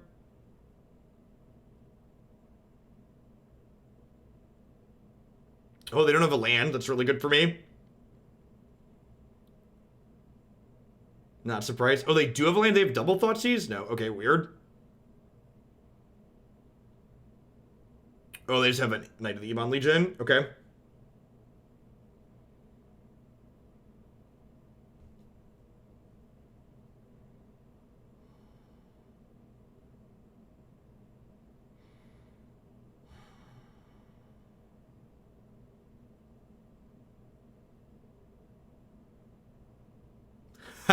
Rough, Anarchist. I think we're about to be dead here.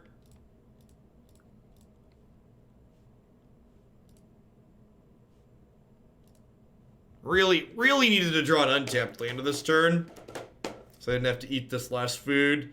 I think I'm just supposed to eat this knight. I think...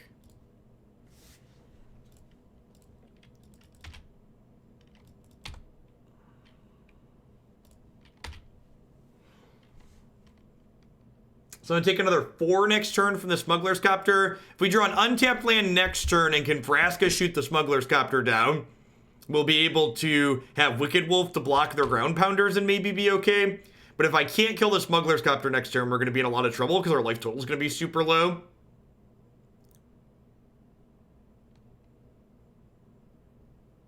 I mean, this game has nothing to do with how grindy they are and everything to do with us not hitting land drops.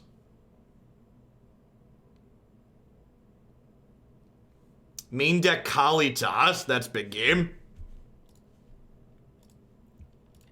Okay, we hit the land even if it hurts us.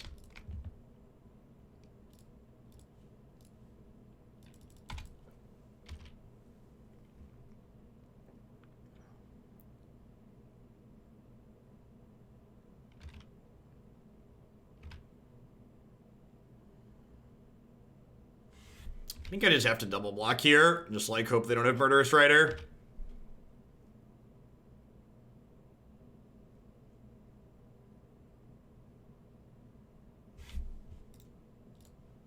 I'm just not in a position to ever beat that card. Should have won the die roll. Definitely cutting Thoughtseizes here, and a Vraska a little bit slow and clicky, bringing in a bunch of removal spells. Sounds great. Yeah, I think Copter's pretty fine. Stop banning. Everybody wants to just ban all the sweet threats. Stop it. Sweet threats are great. Like, playing with fun, powerful cards is fun. Stop it. Ban the stupid cards that aren't individually powerful and just enable obnoxious things or add too much consistency to specific colors. Like, if you listen to the cards that I talk about removing, there are things like Once Upon a Time and Burning Emissary. Burning Emissary is not an exciting card on its own. It's just this weird enabler for this other thing that's still fine even without Burning Emissary. Once Upon a Time is a deeply offensive design that makes all green decks far more consistent than every other non-green strategy. Yeah, ban Once Upon a Time. Thanks for the 35 months, Bobby. Good luck at the Invitational this weekend.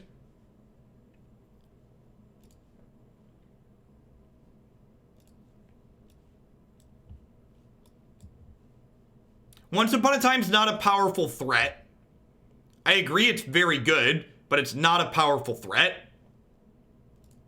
It's fundamentally different than the cards I'm talking about that should be removed. I don't need luck, I have Once Upon a Time, fair.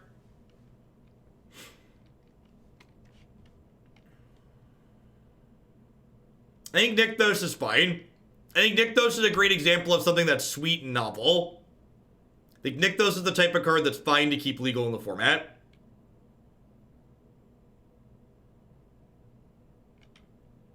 Their deck tends to play Rankle Punchworthy, and they literally had Night Market Lookout sitting on the battlefield. That is reach.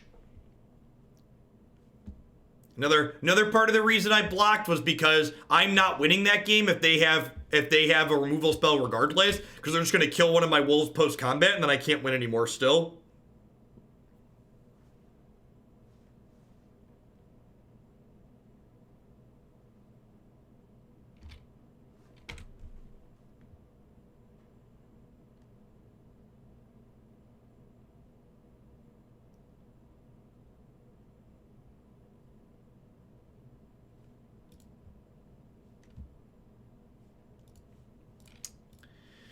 So it's not resource efficient to decay this versus Murderous Ridering it, but because they showed me Kalitas and they could have other potential 4-mana cards in their deck, I'm going to hang on to Murderous Rider for now, which may or may not be correct.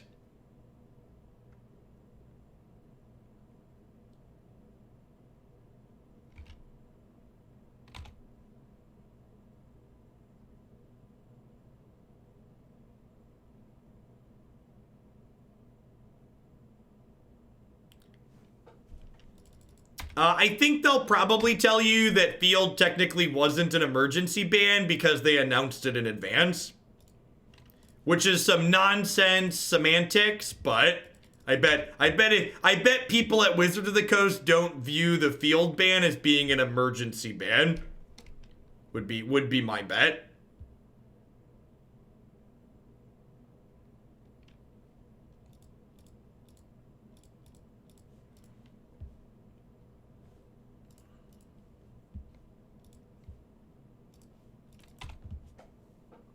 Noxious Grasp, my goose. Rude. I feel like that bodes well for us about the context of their hand, though. So I just have a bunch of reactive stuff.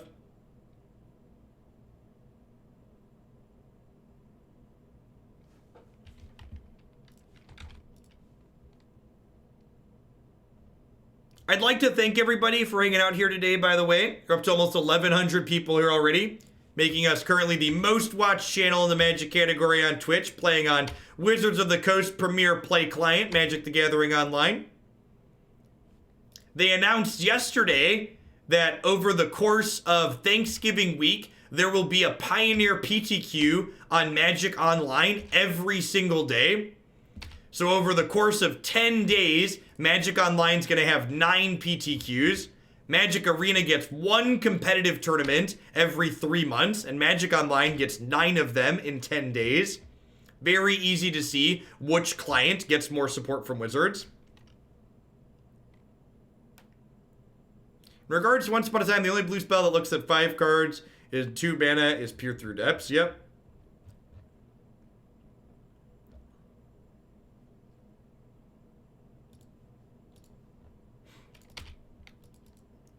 The real question is, should we play a bunch of PTQs here in Hoaglandia that week? What do we think?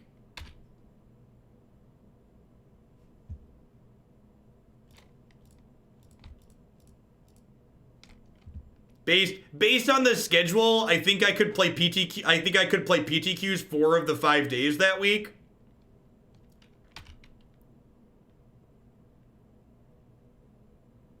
Wow, baited. All right, well, let's crew this. Grasp of Darkness is a real good one. GG. We're fine, but, you know.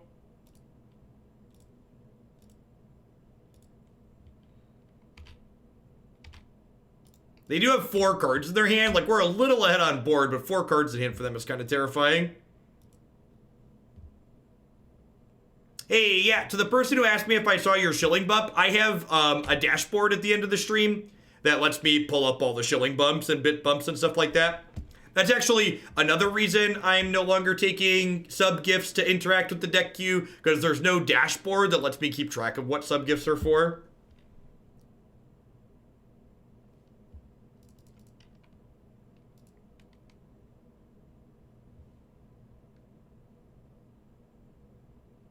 And you can use the Mono Please emote for real and not a meme.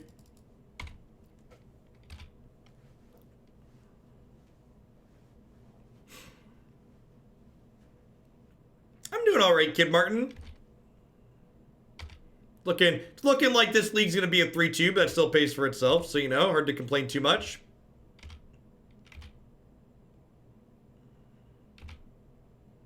That's a lot of gifted Aetherborns.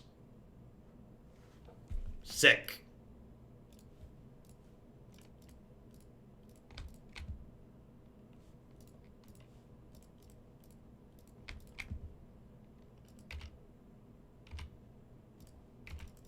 I think if you want to do the PTQ, the better viewer experience is to cut it up and put it on YouTube. Well, that's just stupid, Larry. In the least friendly way possible, please don't tell me how to do my job. That's one of the things that annoys me the most, is when people come in and they're like, Jeff, trust me, I don't work in your industry, but I know how to do your job better than you. Listen to me.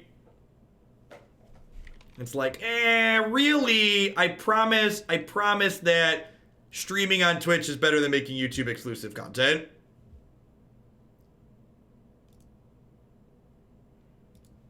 YouTube exclusive content makes this much money, and streaming on Twitch pays for my mortgage, so.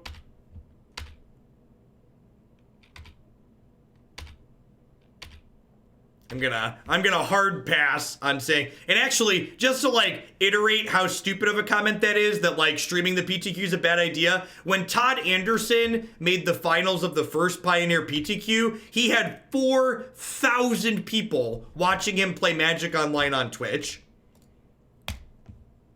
So just like on a very base fundamental level, you have no understanding of what you're talking about. And the world would be a much better place if people who don't have a fundamental understanding of what they're talking about would just shut their mouths. Yeah, on a delay at that, on a 10-minute delay, he had 4,000 people watching him. That was a good drop.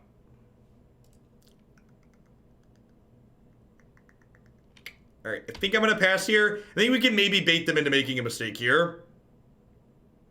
Yeah, it was great. It was great TV. I agree. It'd be like Todd and show steak videos between round.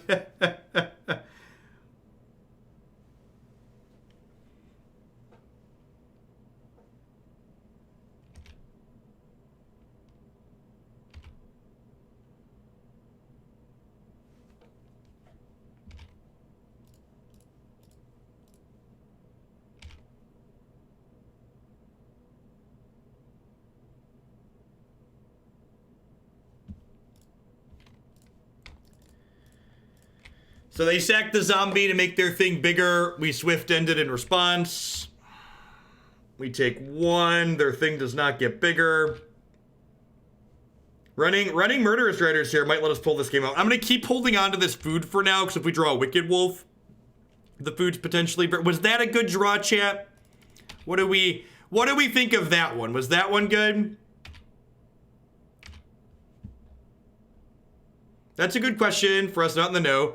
Why spend time for YouTube at all as an avenue for user acquisition as opposed to consistent revenue? Yeah, to say that it turns into $0 is being a little Magic player pedantic. YouTube, posting things to YouTube turns into Twitch revenue. So, posting...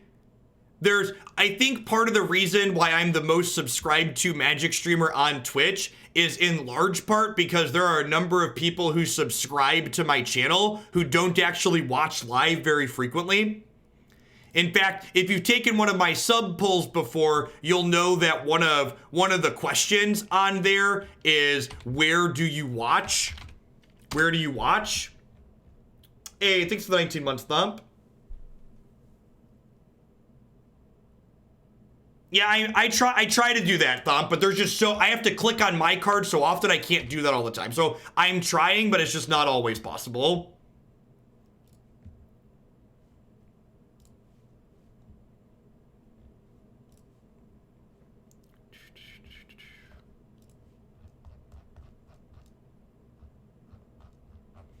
So I don't actually think it was on the last one. Where was it? September. Yeah, so like for instance, someone who's very data driven, if you're someone else who makes content. So this was my September survey. And almost 30% of people who sub to me, who pay my bills, say they watch primarily on YouTube. And another 30% say they watch about both equally.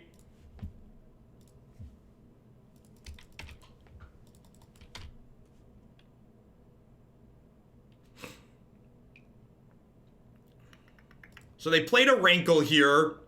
So they could trade Mutavault for my Murderous Rider, like make us both sack a creature. Whole year checking in from YouTube. Thanks for the 12 months, Squibfish. I found this stream from your YouTube content. Yep.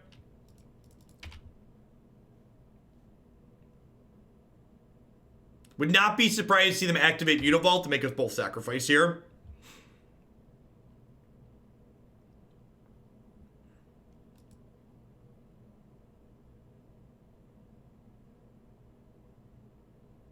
Wow, just straight nothing, huh? Interesting.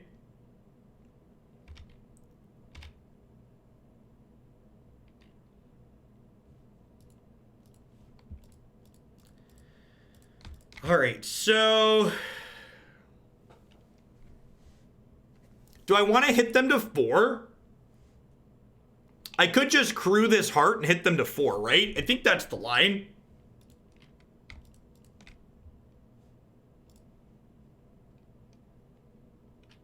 The 12 months subscription to YouTube means you can slay YouTube commenters. Unfortunately, there are not timeouts on YouTube. It's a sad platform. Harsh but fair. That makes racing pretty hard here. Personally, I greatly appreciate your organization and consistency. It's nice to know that if I miss stuff here on Twitch, I can always go there for that. Yep. Yep. A lot of people give that feedback too. YouTube also makes it so doing deck donations is easier.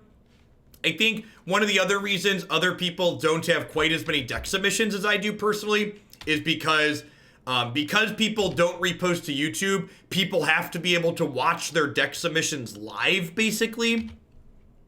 And so if people can't watch their submission live, they don't get their money's worth out of it. Yep, yeah, exactly. Because especially if you're someone who streams with music, like, people can't go back and watch Twitch archives either because your Twitch archive's muted.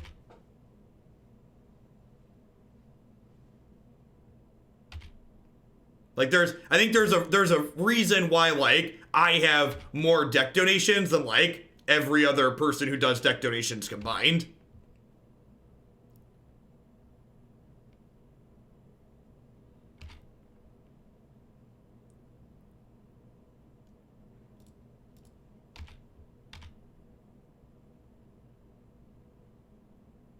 And actually, it's funny you say that, Jim. My average YouTube video actually gets fewer views than a lot of people who have YouTube channels of my size, in large part because of the volume of videos I point out.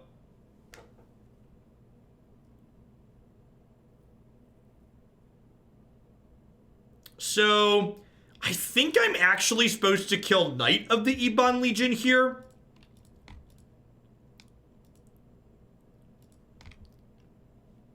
Because I can attack through Rankle with my 4/4, right? And attack through their 2/3.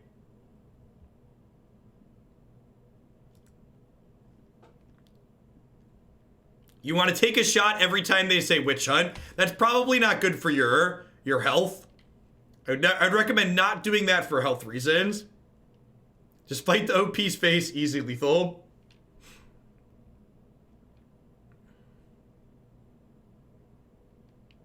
Was that a good draw, chat?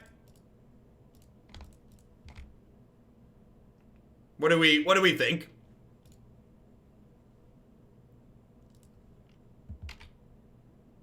Looks like we're gonna get a game 3 here.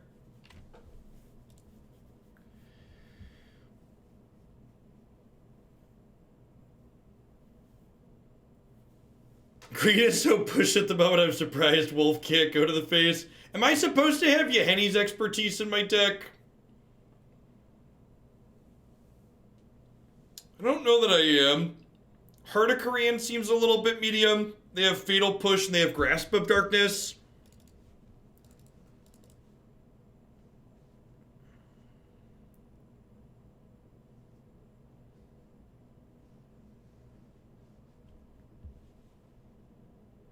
Let's try this.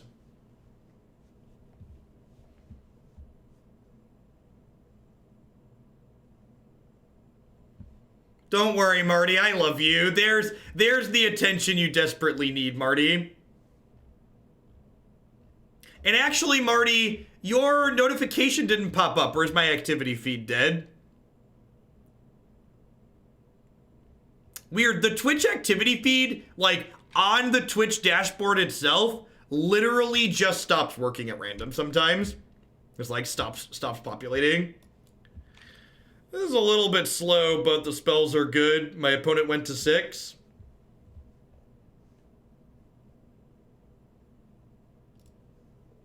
I've got plenty of love to go around, Mr. Missouri. It's kind of crazy. I don't think I've ever been timed out after 17 months. You do, in fact, have 0 timeouts. Let's fix that.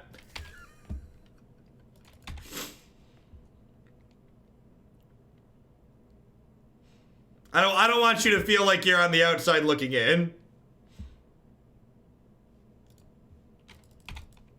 Hoaglandia is an inclusive place.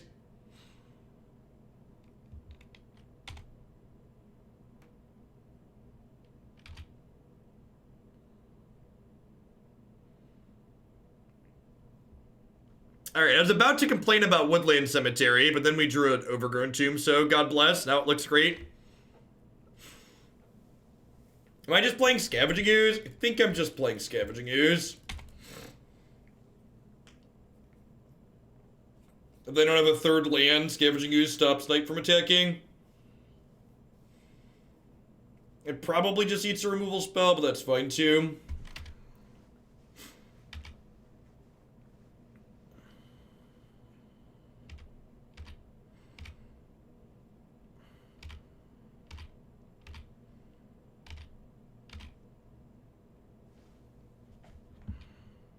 Ooh, that's actually a good draw. That lets me play this tapped and not get hurt this turn, which is great.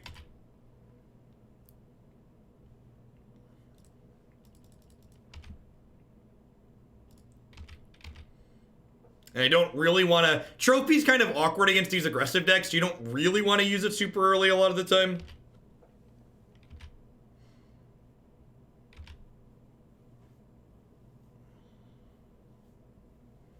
So I think the plan here is Abrupt Decay this. They'll tap out for something silly. Will Wicked Wolf kill the Knight next turn?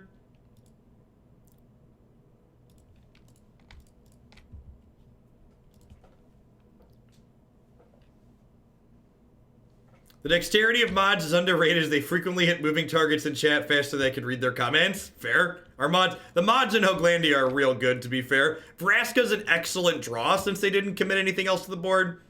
So I just get to, like, play this, eat their thing. Alright, thought we were going to 3-2, but this game's looking pretty good. Not over yet, but in a good spot here. Good clean 2-for-1 there on the Vraska when we're already up on cards. Got a bunch of Flame Tongue Kavus in our hand here.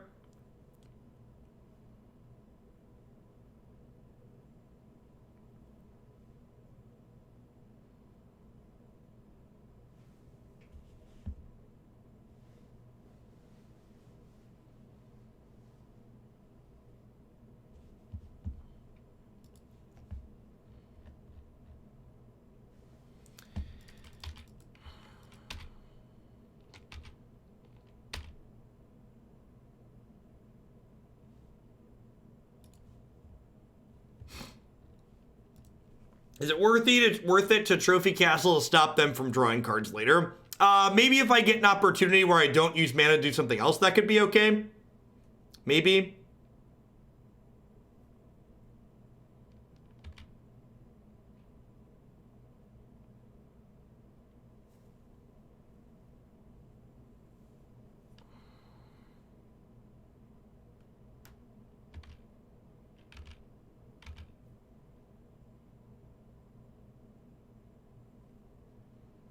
I think Saffron Olive had the best take on the book thing. He was like super happy that I just pretend the magic books don't exist, which has been solidly the platform I've been on. Honestly, it sounds like Wizard would have been better off pretending that they didn't exist too.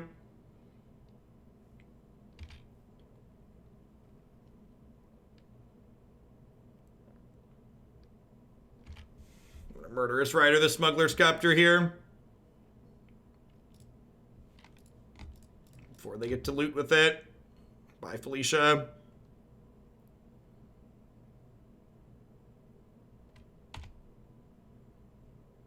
This channel has the most mods out of all I've ever seen. God bless. Glad to hear it. Yeah, I think we're at the trophy their land portion of the game.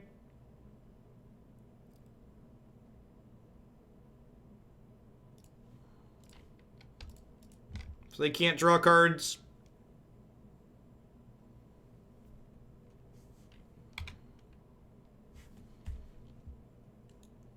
You may cast a card with converted mana cost 3 or less to your hand without paying its mana cost. So this cannot cast Murderous Rider from exile, worth noting.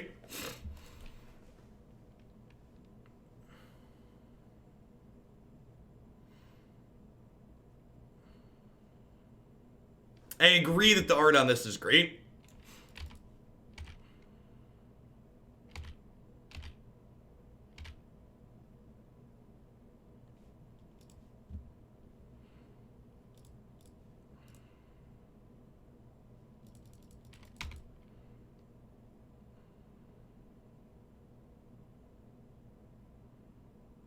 It does kind of look like a Protoss, doesn't it?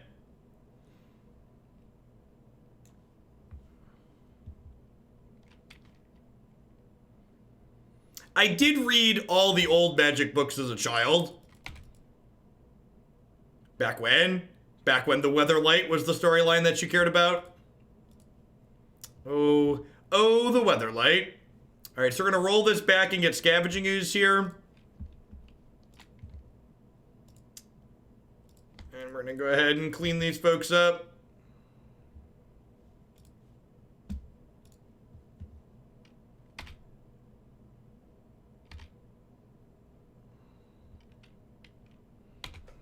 Go. I assume this is gonna die, but that is something else not dying later.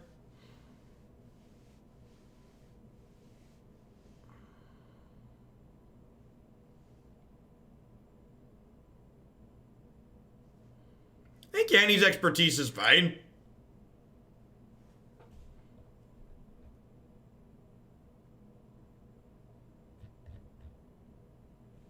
Nothing I would rather listen to while at work. Thanks for the 8 months, T-Banks. Welcome back. Is this killing Liliana? That's a little unfortunate of a sequence for me.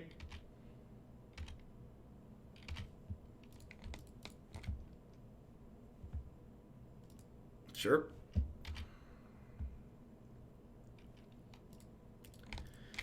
Who's afraid of the big bad wolf? The big bad wolf, the big bad wolf.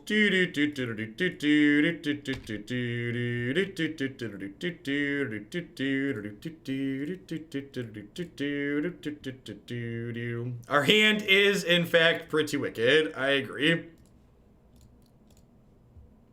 We've got removal spells for the next two things. We got a creature land down here. We've got a Murderous Rider up over here. In a really good spot. Bad chupa. It was a bad chupacabra there. You're not wrong.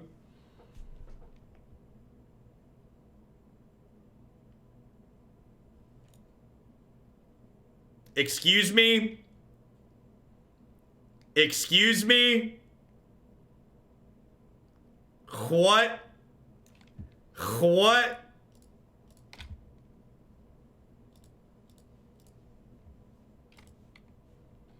Somewhere out there, Kibler just twitched and he doesn't know why.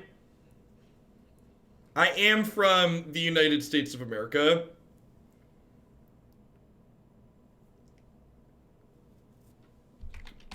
USA, USA. Something like that. All right, so let's take the power and toughness off this Death Touch creature. And then kill it. Play a tapped land. Attack you for 2. Ban Heroic and Pioneer. Yeah, probably. It's probably fine. Once Upon a Time's busted. Should find the clip of Kibler burning that card. Yeah, he did in fact set fire to it. All right, that felt pretty clean overall. And I mean, like, I kind of expect decks like this to feel good.